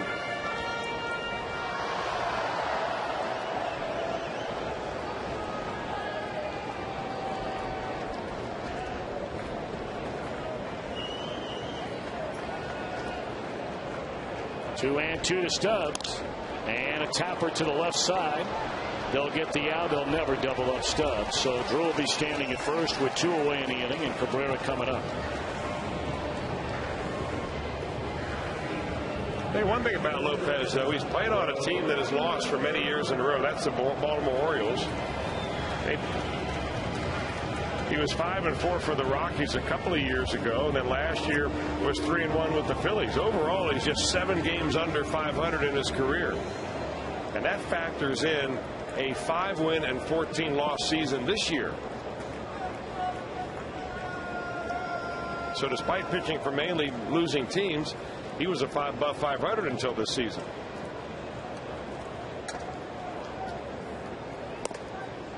Well, the one thing you know the guy's going to do more times than not is he's going to throw a ton of strikes.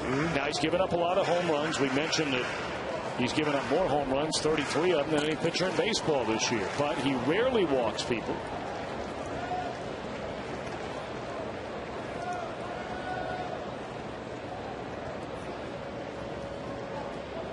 And like you said, outside of a short stint with Colorado and a very short stint with Philly, pitching on some bad teams.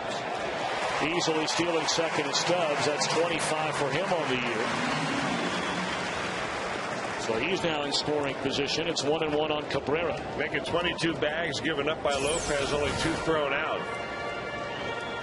And that's a huge jump right there. There is nothing Montero's going to be able to do about that.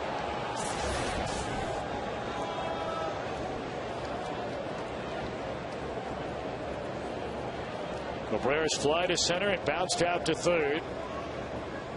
And here comes a 1-1 pitch. Just off the outside corner. 2 balls and a strike.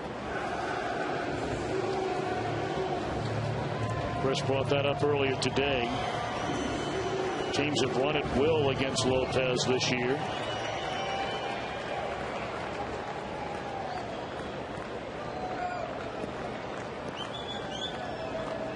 Cabrera trying to bring the Reds a run closer with a base hit. And takes low 3-1 with Votto waiting.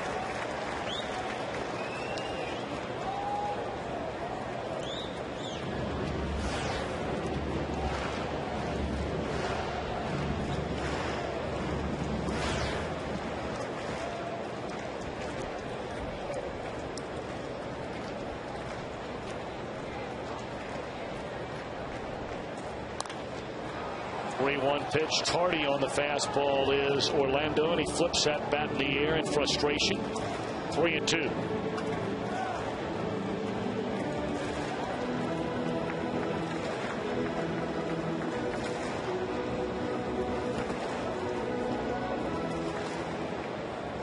Lopez hung around 5 innings, allowed 8 hits and 3 earned runs. His only start this year against the Reds. And now the 3-2 on Cabrera. In the air and appears to be playable. Over near the stands and out of play. Orlando caught a break. So the at-bat will continue.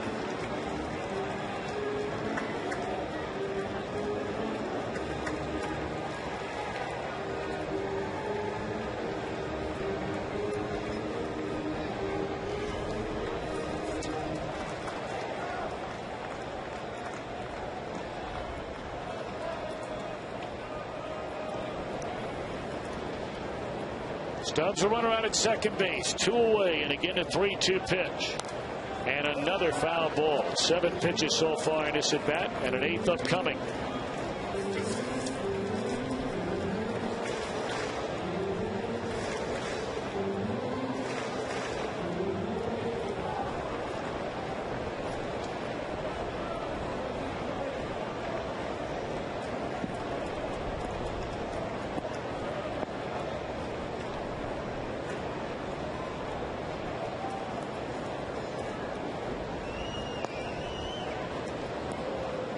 Now Miguel Montero wanting to make sure they are on the same page as to what to do on this 3-2 pitch. Now they've got a base open, you know, and they like to, but they really want to get Cabrera up because it's Joey Votto that's in the on-deck circle. So this is the guy that they're going after, and Cabrera's got to know that. That's a beautiful thing about hitting in front of a player like Votto, or Pujols, or Carlos Gonzalez. Fill in the blank, any of the main guys on every team.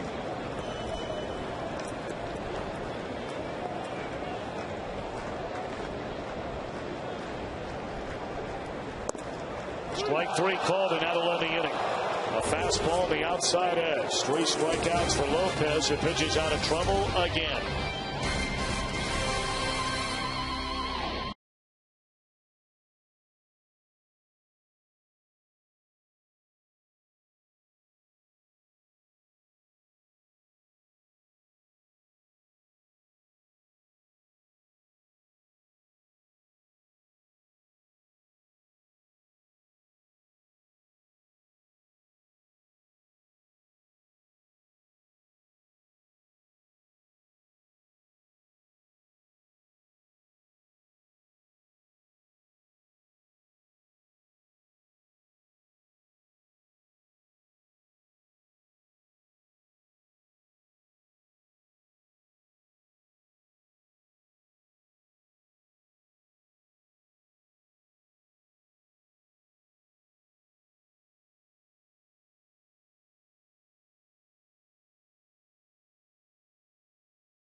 Sports Ohio. Jim Day with you. Did you see the Derek Jeter play last night against the Tampa Bay Rays?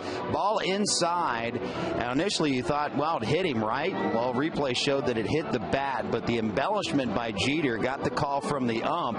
Hit by the pitch, he went on to first base later after the game, admitted, yep, I kind of embellished that. I acted a little bit. So it's the subject of our Meyer text poll question on the day. We'd like to know, are you okay with the Jeter play last night? Text 1 for yes, it was gamesmanship, part of the game, or 2, no, a farce is a farce. 37664 is where you text 2. 37664 standard text message rates apply. While the results coming up. I guess you take what they give you in baseball there, Tom and Chris. Well, Derek Jeter obviously did just that. I don't think anybody has a problem with a guy doing what he did. I mean, I guess we'll find out from the fans when they start to vote. Cabrera ranging to his left, and will throw out Reynolds to begin the inning. The only problem I had with any of it, Chris, was him coming out and admitting it after the game. I mean, I think it kind of shows up the umpire. Well, you have to admit it, Tom, because nowadays you have it on, as we saw right there, a very slow motion replay that it makes it perfectly clear. I mean, what would you think of Derek Jeter? He said, no, it really hit me. And then you show him that video and say, come on, Derek. You almost have to come clean on it. Hey, it's all about gamesmanship. I love it. I can't believe there are that many people that think it's a farce. Hey, if you can get the advantage on the opposition like that, you play this game to get an edge. No one doubt. way or another. Idea is to get on base and then score a run. Win a ball game. Yep.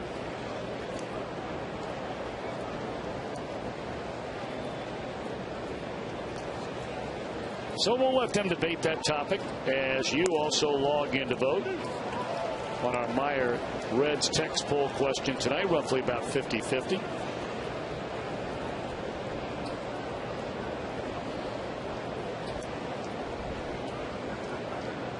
Edinson Volquez retires Reynolds to begin this inning. Trailing 3-1. Edinson walked the first two batters of last inning, and they scored 2 of the 3 runs. Fly ball to center field by Montero for out number 2.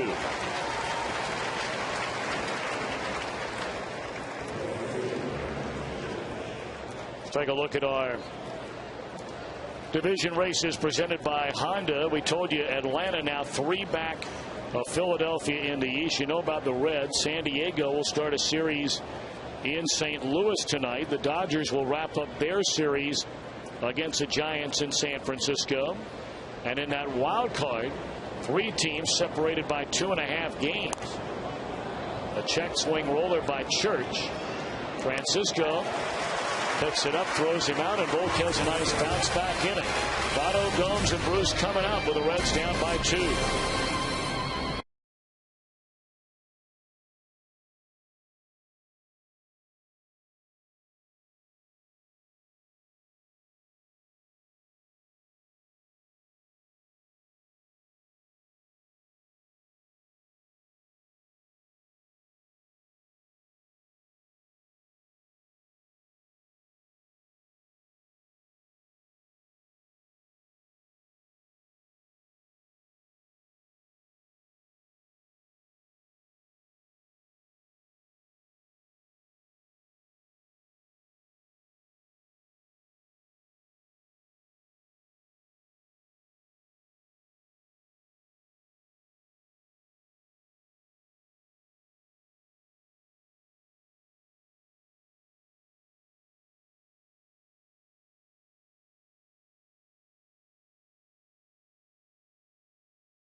Cam, Johnny Gomes that drive to straightaway center field in and then out of Chris Young's glove. Went for an RBI double, the Reds' only run, and that was the Coors Light Freeze Camp, brought to you by Frost Brewed Coors Light. Johnny to follow Joey Votto, and then Jay Bruce here in the bottom of the 6th inning. Reds about hit him 6-5. Arizona's outscored him 3-1 thanks to 2 walks. Those 2 batters, a difference in a game right now. Votto, first pitch swinging, ground ball to second. And just like that, 1 out. Hey, Reds fans, if you're looking for food service solutions that deliver better results, think JTM Food Group.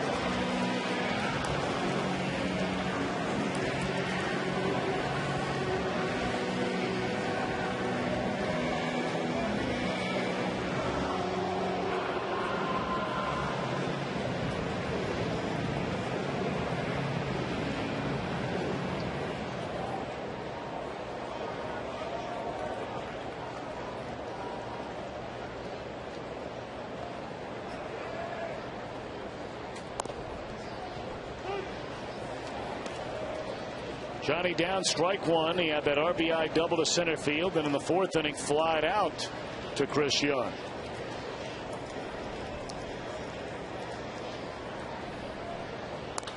Reds have had scoring chances in each of the last 2 innings, especially that fourth inning, where they had him on the corners with only 1 out at the time, leading 1-0. Did not tack on. Left Stubbs in scoring position in the 5th. And now 1 out, nobody on for Dusty's Reds in the bottom of the 6th.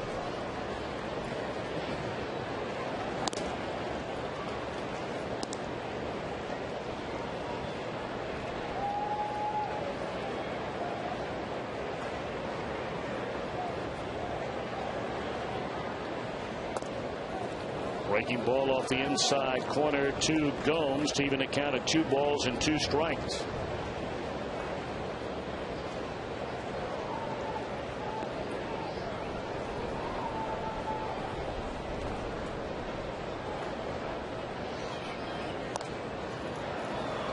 Well, we talked about Lopez and through all the numbers, and obviously the 14 losses against only 5 wins.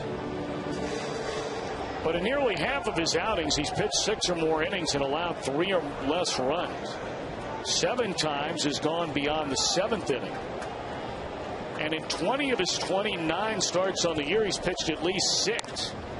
That one off the glove of Kelly Johnson, and had a lot of knuckle on it coming out to the Arizona second baseman, and that appeared to tie him up.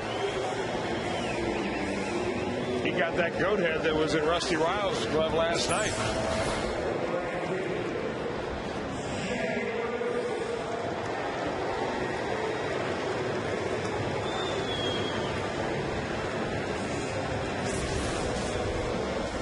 Well, they'll rule it a base hit.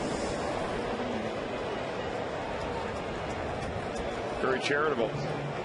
But now Jay Bruce, who has struck out and single to right. Bruce a tying one at the plate. Line drive wide of LaRoche, and that will end the inning. Wow. Go to the 7th, 3-1.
You find out what's possible with the nation's fastest 3G network. AT&T, rethink possible.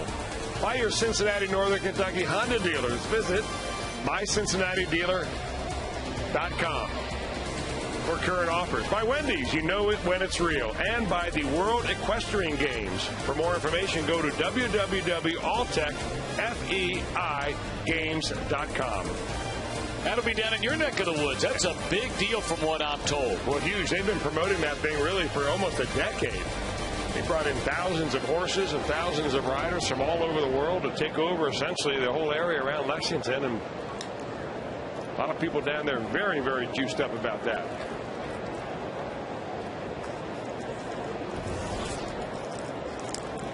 All right, Edinson Volquez to take the mound in the 7th inning. He'll be facing Gerardo Parra to start things, and the pitcher Rodrigo Lopez, and then the top of the order in Stephen Drew.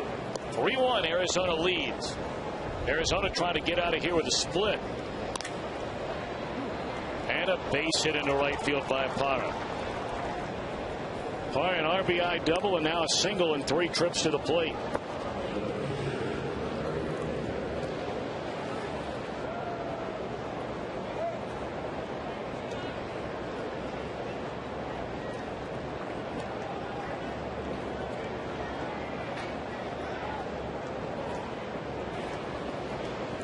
Lopez 0 for 2 in a game. He'll be asked to bunt here, and has 3 of those this season.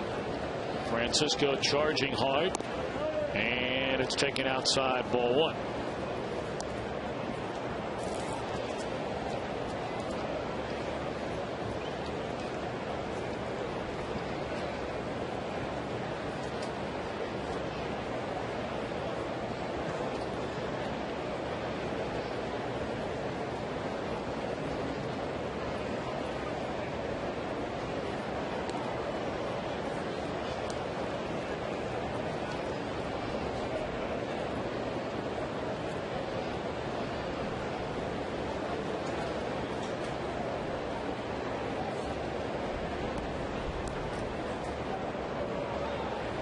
Lopez already shortens up on the bat and lays it out there perfectly.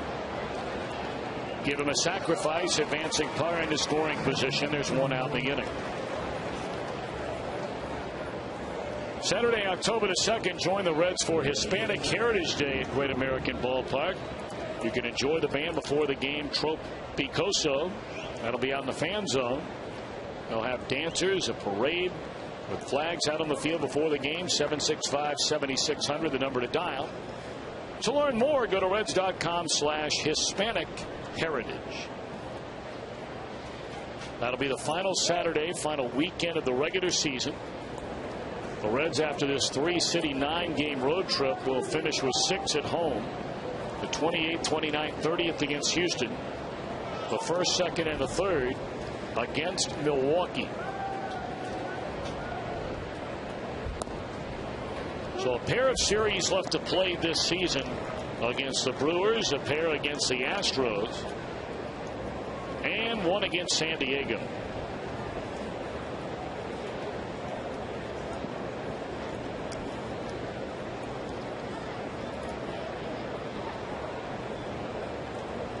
That Houston club has really turned it around since the Reds last saw them. They were 19 games under 500 the last time that Cincinnati and Houston got together. And now Houston is 6 games under 500 in 3rd place in the Central Division. It's amazing. And that's getting rid of Roy Oswalt. That's trading away Lance Berkman.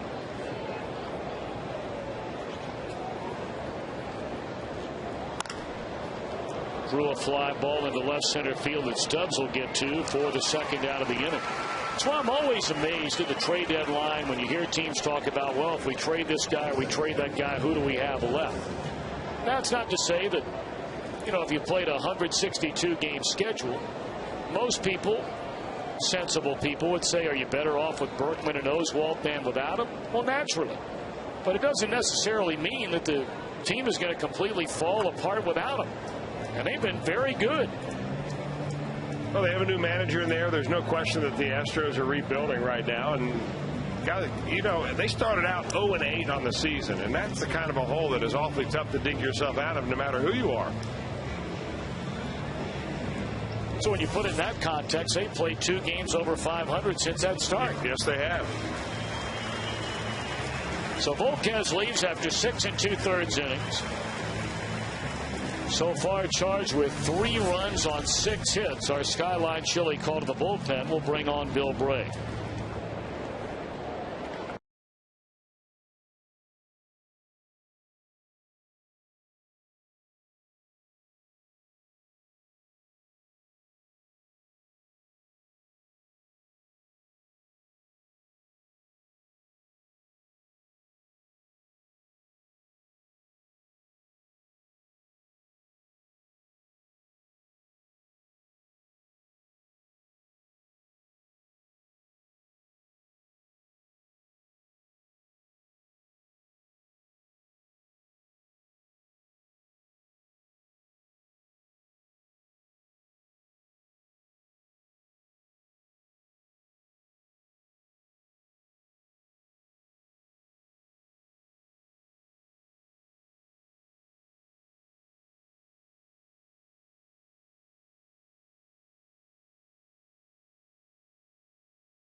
2011, suit up alongside fellow Reds fans, receive coaching from Reds legends, and enjoy the experiences of a major leaguer at the state-of-the-art complex down in Goodyear, Arizona. It's also a perfect gift for the die-hard baseball fan. For more information on that, visit Reds.com/fantasy camp.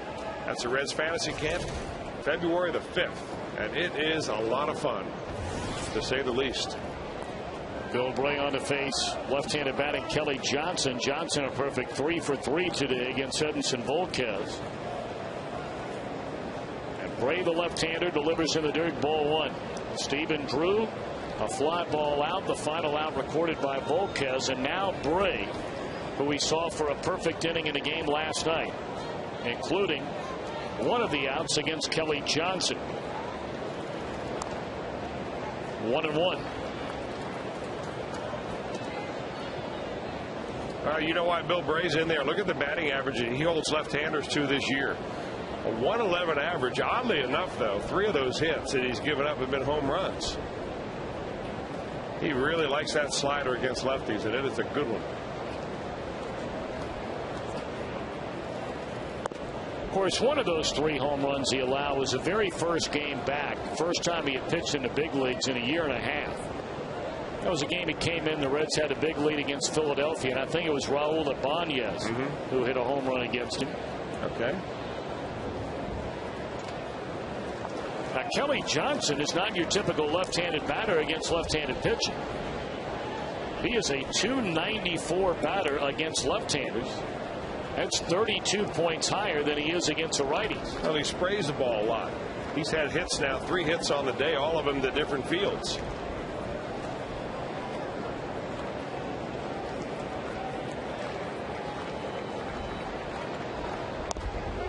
Strike 3 call. Fastball the inside corner, and that'll end the inning.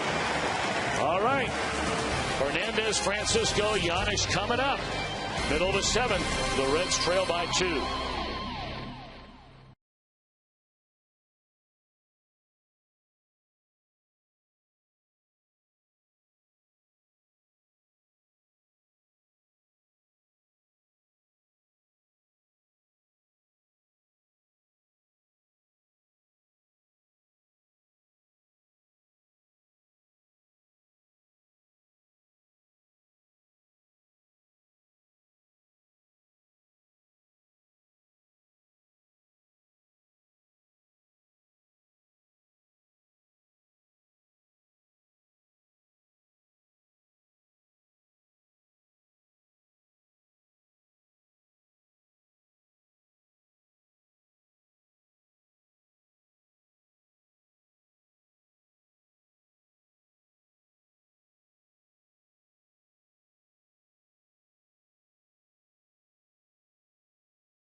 For the ones who get it done.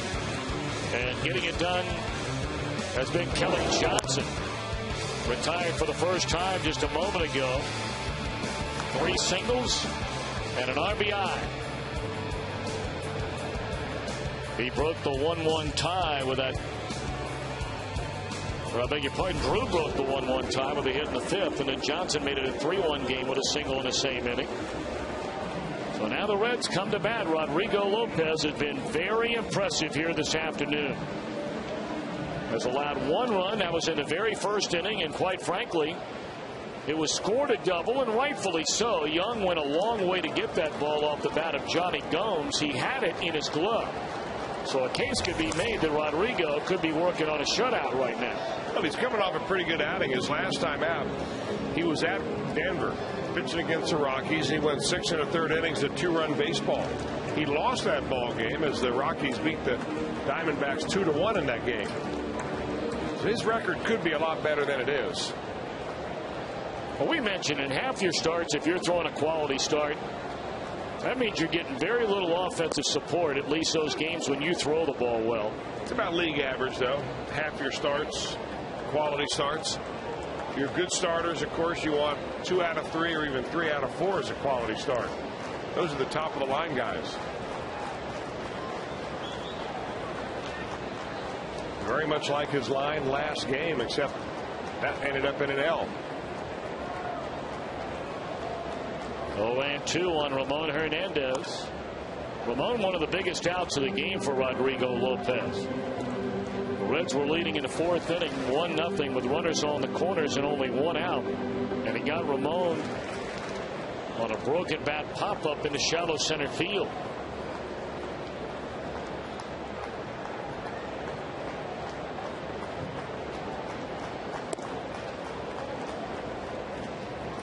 Only 86 pitches in the game for Lopez. And you know, one of the reasons for that, Tom, is that he's throwing the ball over the strike zone early in the count.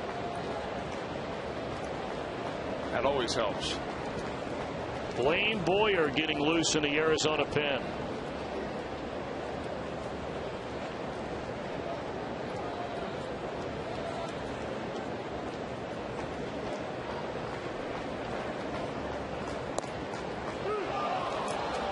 Hernandez did not like that call from home plate umpire Wally Bell. That's 4 strikeouts in the game for Lopez. You know, 4 strikeouts in the game. 3 of the strikeouts that he has had have been looking. And if you look at Rodrigo Lopez throughout his career, and especially this year, he gets about 50% of his strikeouts looking, which is way over the major league average. The major league average around 26%. So he gets twice as many looking strikeouts than the average major league pitcher does. And because he's got that nice comeback action on the fastball. This afternoon, though, he's been throwing the ball over the plate early on. 16 of 24 first pitch strikes. That's coming after the hitters. Francisco 1 of 2 in the game. Pulled foul. 17 of 25 now.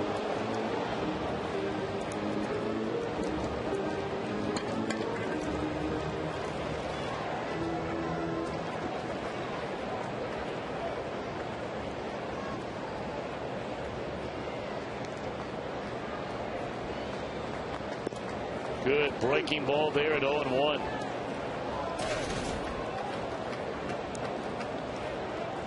Now they had Francisco chasing a little low and away changeup his last time. They'll go upstairs with a fastball first, probably to set that changeup up again. Change a hitter's eye level, get him used to a good hard fastball, and then drop that little changeup on him.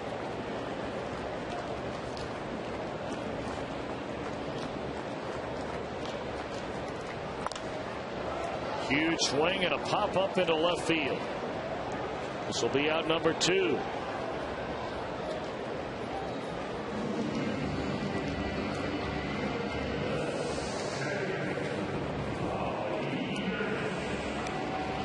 Now Paul Giannis with 2 outs and nobody on. The pitcher spot, Bill Bray due up next.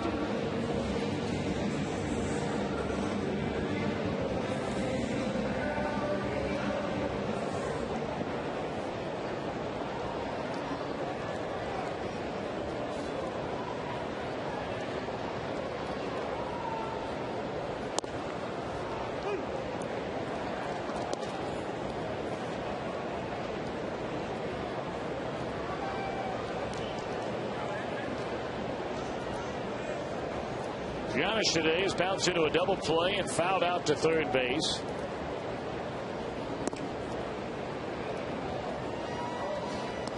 Jim Edmonds standing in the on deck circle. We have not seen him in quite some time. Been down there watching him take BP the last couple of days. He looks pretty good. Not played in a game since coming off the disabled list. His last game was back on August 23rd. And there's a base hit into center field by Giannis. So Edmonds will come to the plate, representing the tying run. So the first at bat at the big league level for Edmonds since August 23rd, when he went 0 for 2 and left the game in San Francisco. The next day placed on the disabled list with a strained right oblique. Came over on August the 9th in a trade for outfielder Chris Dickerson from the Milwaukee Brewers.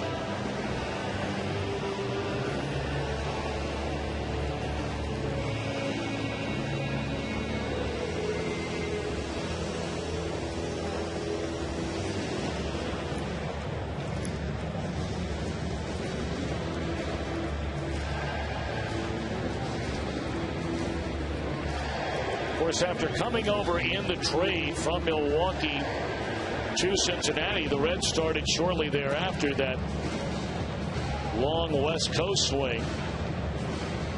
Edmonds had a chance to face Rodrigo Lopez.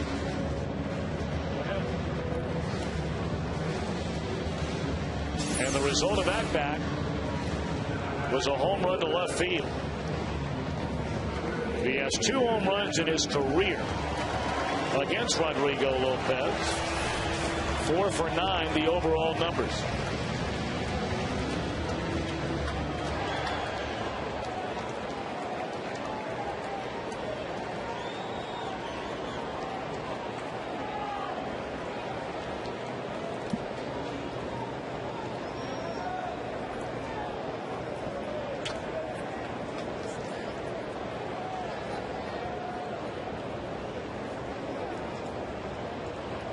So Jimmy Edmonds digging in and looks at the first pitch inside, ball 1.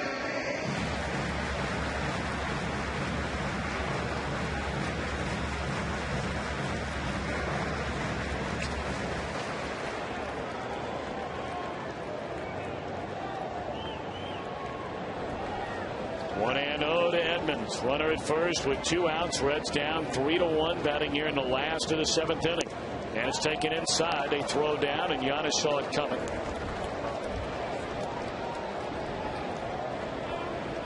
Two and 0 now to Jimmy Edmonds.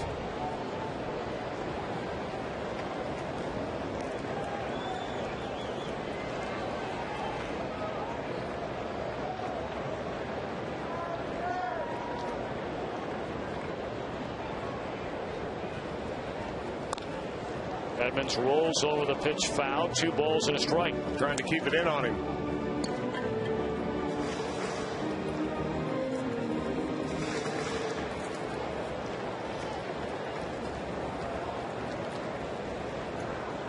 Edmonds has just had an outstanding major league career. Initially coming off, of course, with the Angels. And then some great seasons with the Cardinals. Has bounced around a little more the last 3 years. That is taking a strike. Edmonds didn't play at all at the big league level last year. Caught back on with Milwaukee to go to spring training, closing in on 400 career home runs, 1,200 RBIs, and nearly a .285 lifetime hitter. 2-2 on Edmonds. Fly ball into right center field, playable for Parra. The inning is over. So the beat goes on for Rodrigo Lopez. 7 innings of 1-run baseball.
Road phone with MLB.com's At Bat 2010, featuring play-by-play, video highlights, and live audio broadcasts. Don't miss a moment in 2010. Visit Reds.com on your iPhone or iPod Touch to purchase. So now the Reds going to go to their bullpen. They got 6 2/3 innings of 3-run baseball out of Edinson Volquez. Bill Bray retired on a strikeout, the only hitter he faced, and now it's right-hander Logan Andrusik. Big guy, good downward plane, sinking fastball, good splitter, huge hands, and he throws a lot of those little splitters that are almost like forkballs. He wedges that ball between his index finger and his middle finger and prep every time before he takes a sign. Well, go right through the heart of the order. Young, LaRoche, and Reynolds. There's one of them right there. Reds will have a top of the order coming up in the 8th inning, and we'll see if Rodrigo Lopez remains in the game. Hard to believe why he wouldn't. This guy has pitched an outstanding game here today. 1 run on only 8 base hits. Say only 8. Now the Reds had 2 in the first to score a run. They had 2 in the 4th, and never more than 1 hit in any other inning. Looked like Young there for a moment, didn't want to get back in the batter's box. Wally Bell went over to him and said, "Are you all right? Because if you are, we'll call a timeout." The trainer went to the top step of the dugout.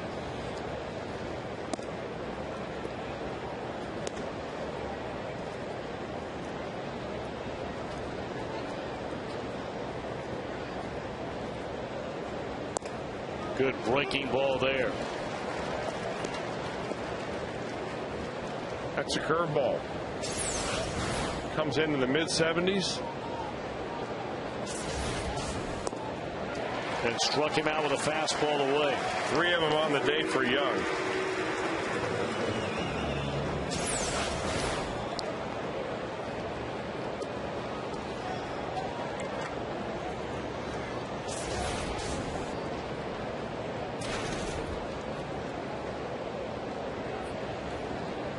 Diamondbacks have struck out 46 times in this series.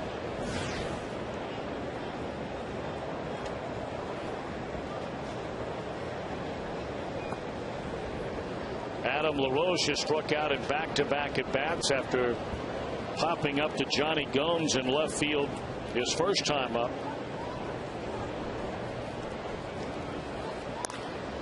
On the ground, and Giannis to his right. 2 away. Rodrigo Lopez just under 100 pitches in the game. Be hard to understand knowing the routine of this Arizona bullpen. Their MO pretty much the entire year, the league's worst ERA.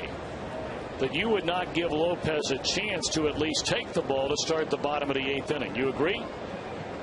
Yeah, I do agree, especially since you're coming to the top of the order, and he's handled the top of the order with the exception of Joey Votto's double in the 4th inning really well. I give him a batter or 2 to start the inning off. Mark Reynolds 0 for 3 in the game.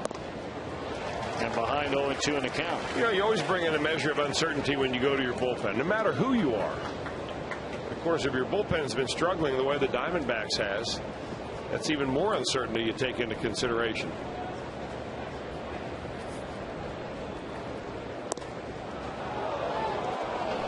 Well, Hernandez didn't move his glove because he was set up way outside and off the plate.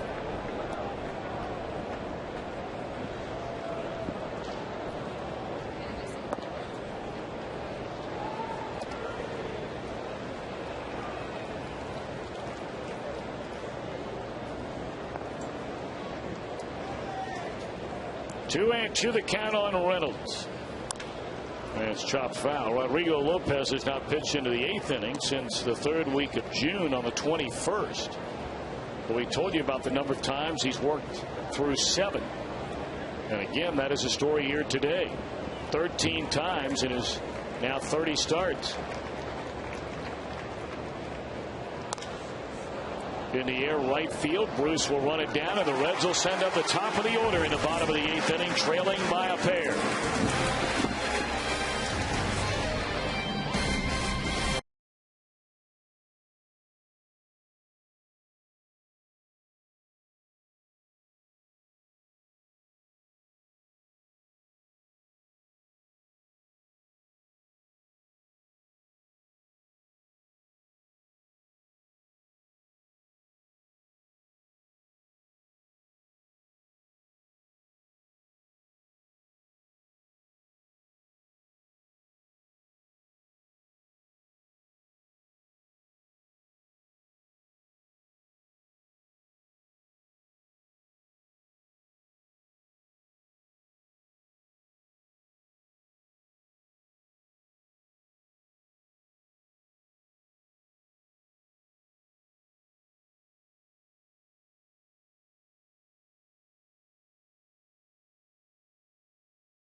Orlando Cabrera on a ball back up through the middle, ranging far to his left and getting it out by Mark Reynolds.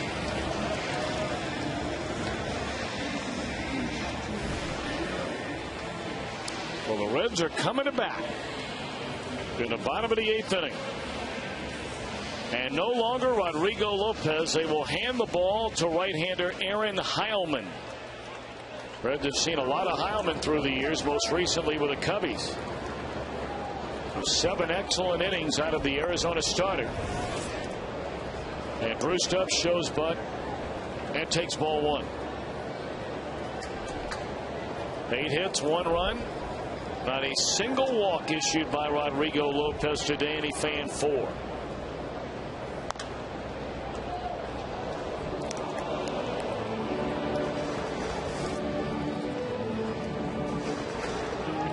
Heilman's last inning on Sunday, a scoreless inning in the 3rd in Colorado.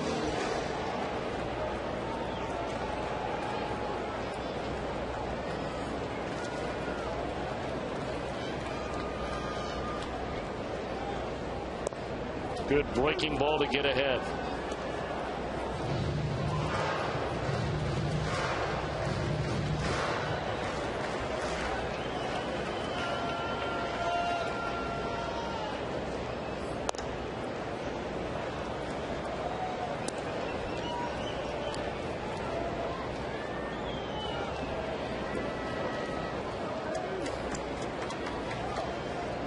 Two and two on Stubbs. Cabrera to follow, and then Joey Votto struck him out.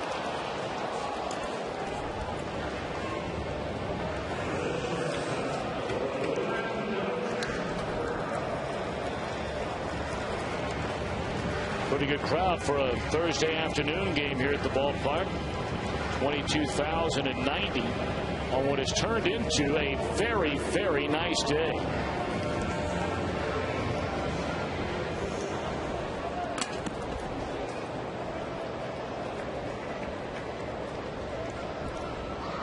Cabrera trying to get aboard for Votto, and a breaking ball is in there, strike. Cabrera 0 for 6 in his career against Heilman. Votto, meanwhile, 3 of 4 against Heilman with a double, a triple, and a home run.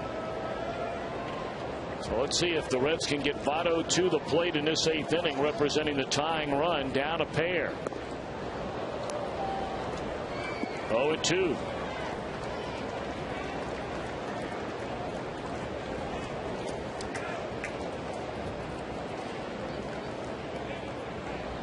Heilman has had a number of very good years in the big leagues. Had 3 straight outstanding seasons pitching for the Mets after initially coming up in 03. In 05, 6, and 7. Pitched in 53, 74, 81 games with an ERA from the low 3s to the mid 3s. He was a real workhorse in that New York Mets bullpen. His final year there was 08, pitched with the Cubbies last season, and then traded to the Diamondbacks in November of 2009. 2-2 to Cabrera, and a tapper down to 3rd. Should be the 2nd out of the inning. It is.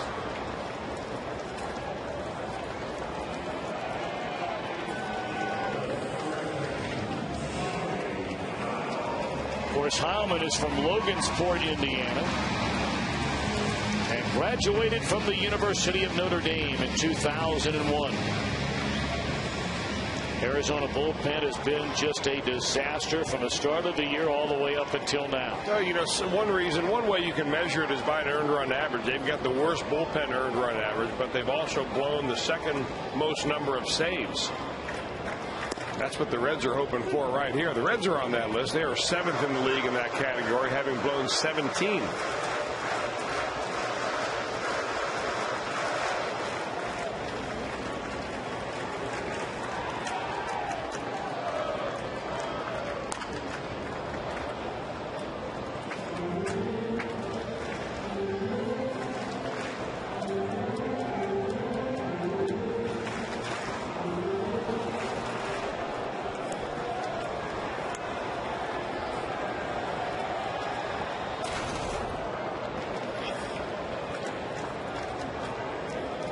1-2 to Joey Votto.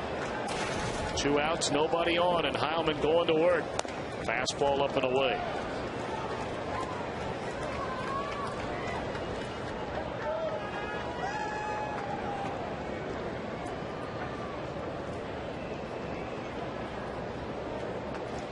One and 2 to Votto. Fastball runs inside. Johnny Gomes next. 3 runs, 6 hits for Arizona. 1 run, 8 hits for the Reds. We're in the bottom of the 8th inning with 2 outs and nobody on. Heilman in relief of Rodrigo Lopez. Ball 3.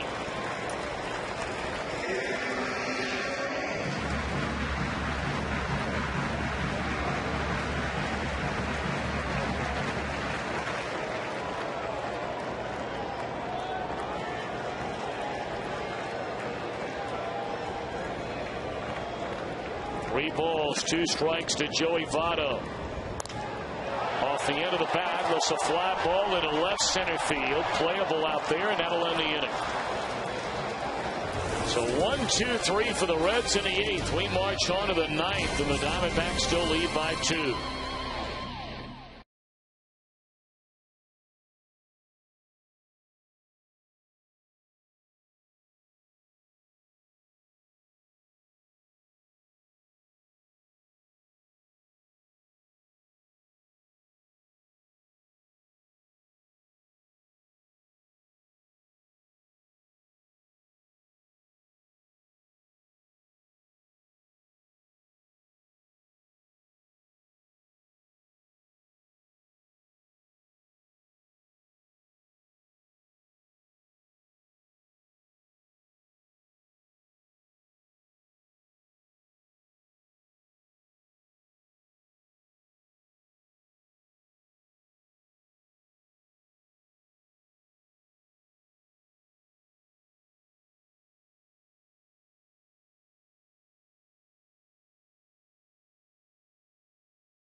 Comprehensive highlights, exclusive interviews with the players and Dusty Baker before anyone else.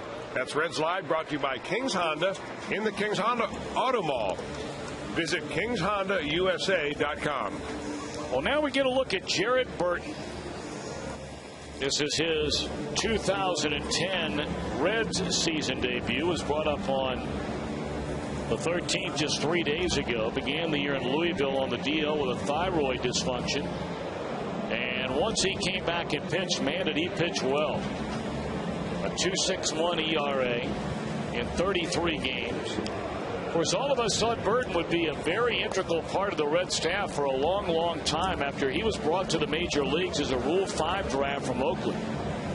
In 07 that year, from the All-Star break on, he was virtually the best right-handed setup man in the National League. Pitched in 47 games, had an ERA right at 2.5. Came back the next year, pitched in 54 games, ERA a little bit over 3. But then last year, Chris started having issues with command, control, an ERA up over, well, nearly 4.5 in 53 games. Yeah, you know, Tom, I think he had some physical problems that were really unrelated to pitching. He had a shortness of breath. They were stamina problems. They were trying to figure out exactly what was going on. And I guess this year they figured out it was some kind of a thyroid issue that they seem to have taken care of. Hard-working, very nice young man. Sure is. Yeah, but it also shows you that here Jared Burton he was supposed to be an integral part of this bullpen all year long. Just goes to show you how deep the Reds farm system is all of a sudden, because this is his first game in the major leagues for the Reds, and they've run through a whole covey of the right-handed relievers. I mean, guys that are up here right now that we didn't really expect to see, like Jordan Smith. Rogan Ondrusek has been in more than 50 ball games. So the Reds have a lot of arms stockpiled. Ramon Hernandez had some equipment problems with his chest protector, so that's why we have a slight delay. Ramon back out of the dugout, back behind the plate, and here we go with Miguel Montero leading off the Arizona ninth inning. Diamondbacks leading 3-1. And Jared Burton turns it loose, a little bit low, ball one.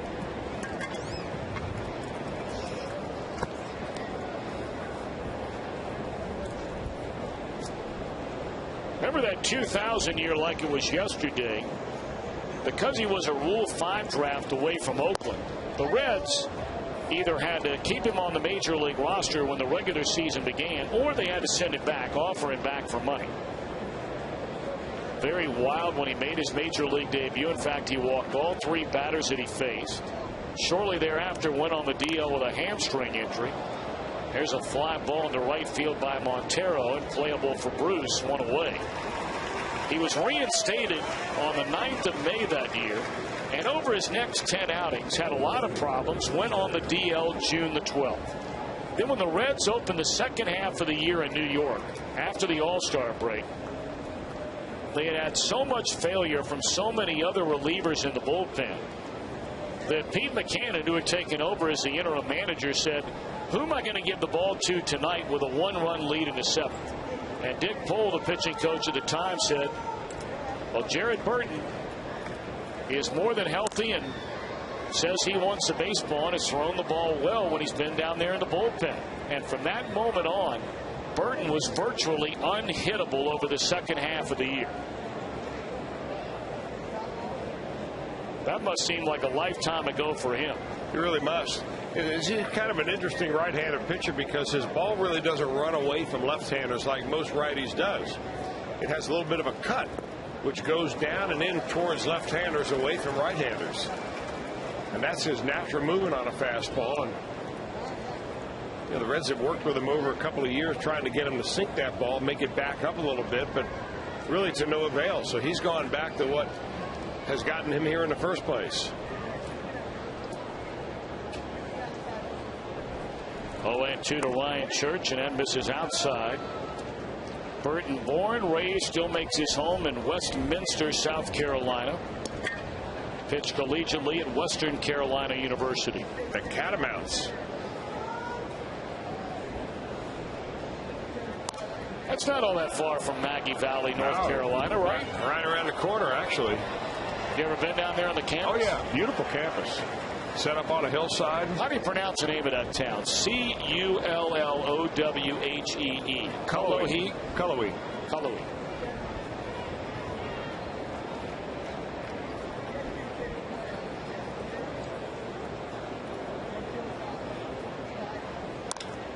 Ground ball down to first. Votto will feed Burton at the bag for out number 2 if you're looking ahead to the Reds' bottom of the 9th inning. It'll be Gomes, Bruce, Hernandez, with plenty of firepower on the bench. You have Brandon Phillips getting an off day today. He would be available. You have Scott Rowland. He would be available, among others.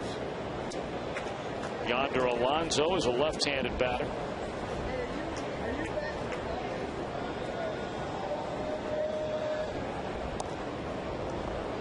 Ball one to Parra, who's 2 for 3 today. He knocked in the first Arizona run with a double to right field back in that 3-run 5th. All 3 of those runs against starter Edinson Volquez. Edinson was working on a 2-hit shutout through the front 4, but in the 5th, he walked Montero and Church to start the inning. A double tied it at 1. An out later, an infield hit by Drew gave Arizona the lead. Kelly Johnson with a run-scoring single. And that's all the Diamondbacks scoring, but so far that's all they've needed. 1-2.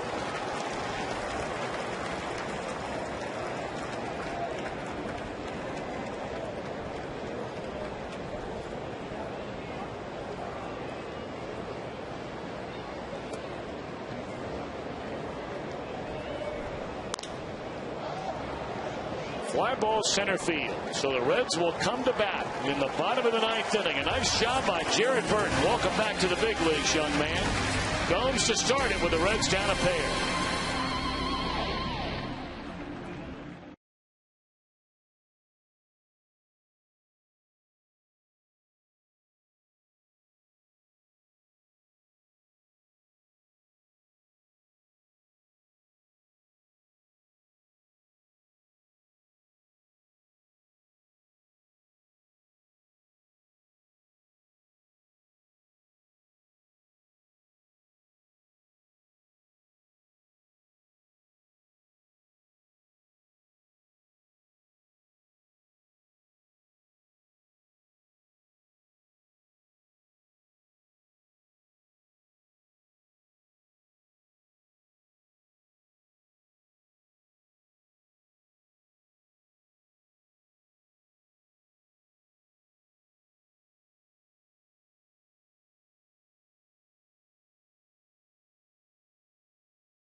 Smile on your face, every customer, every vehicle, every day.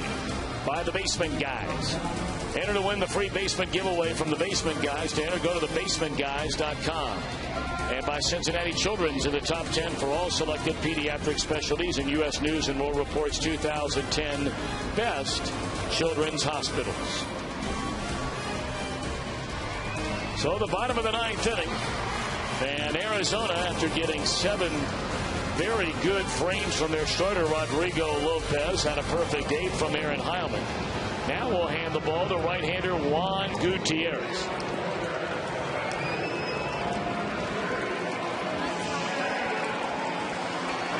Gutierrez has appeared in both of the ball games. The Reds have already played 2 of the 3 ball games the Reds and Diamondbacks have played in this series. Was not in yesterday's game, but he was in the first and second games. The Reds did get a couple of hits on and a runoff of him a couple days ago. He'll face Johnny Gomes, Bruce, and Ramon Hernandez in the Reds lineup.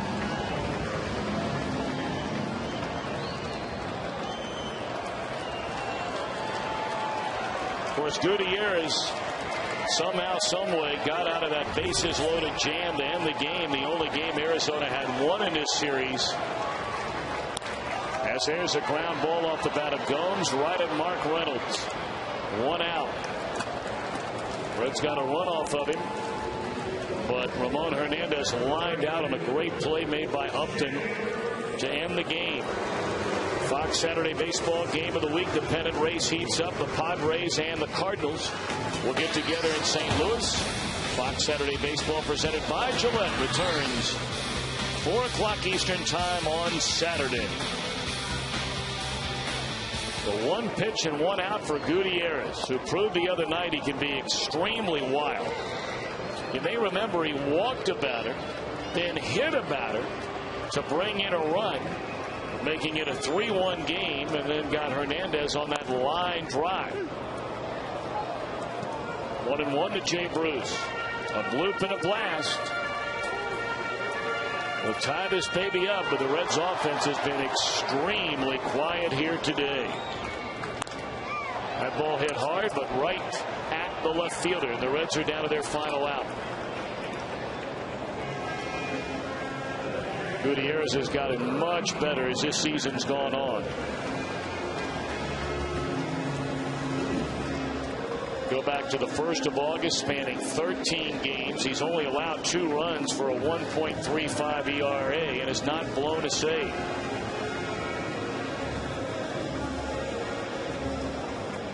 Well, he's always been a hard thrower. Averages right around 94, 95 with his fastball. Breaking ball is a slider and a good one.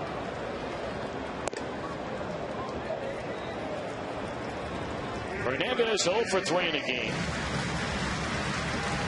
3 runs, 6 hits for Arizona. 1 run, 8 hits for the Reds. Neither team has committed an error.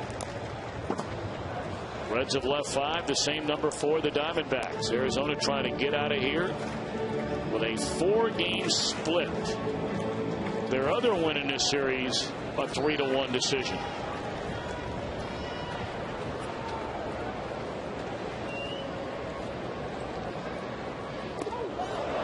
And that one hits Hernandez, and so the tying run will come to the plate in the form of Juan Francisco. Well, it seems like every game in this series comes right down to the very last out. This ball just runs right in on Ramon. Ramon was the batter that nearly won the game with a line drive off of Gutierrez in right center field, flagged down by Upton. Last night, Jay Bruce made a heroic catch in right field off the bat of LaRoche to seal the game for the 27th out. And here we are right down the last batter again, with the Reds having the tying run at the plate.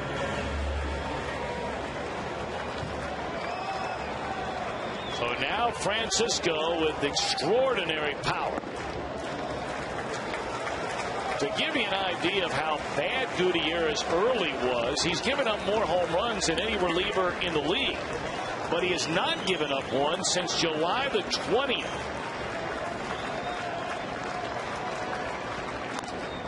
Pull the string on him there. That's a pretty nice pitch right there. That's his third best pitch. That's the changeup. He knows that Juan Francisco is a good fastball hitter, and he gives him something that looks like a fastball but isn't. See Francisco stepping in the bucket just slightly, opening those hips, looking to jerk one out of here. 1-1 on Juan Francisco, and again pulls a string on him to get ahead at 1-2. That's the difference between the minor leagues and major leagues. You've got guys here that will come back to back to back with off-speed pitches. You don't see that in AA and AAA. You can kind of sit back in AAA and wait for that fastball that will eventually will come. Bouncing ball to Johnson, and this ought to do it. Arizona wins it by a final count of 3-1. So the Reds go to 83 and 64.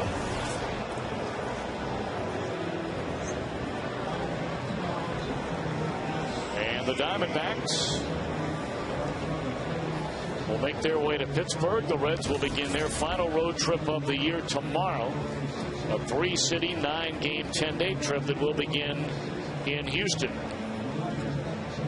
Edinson Volquez today.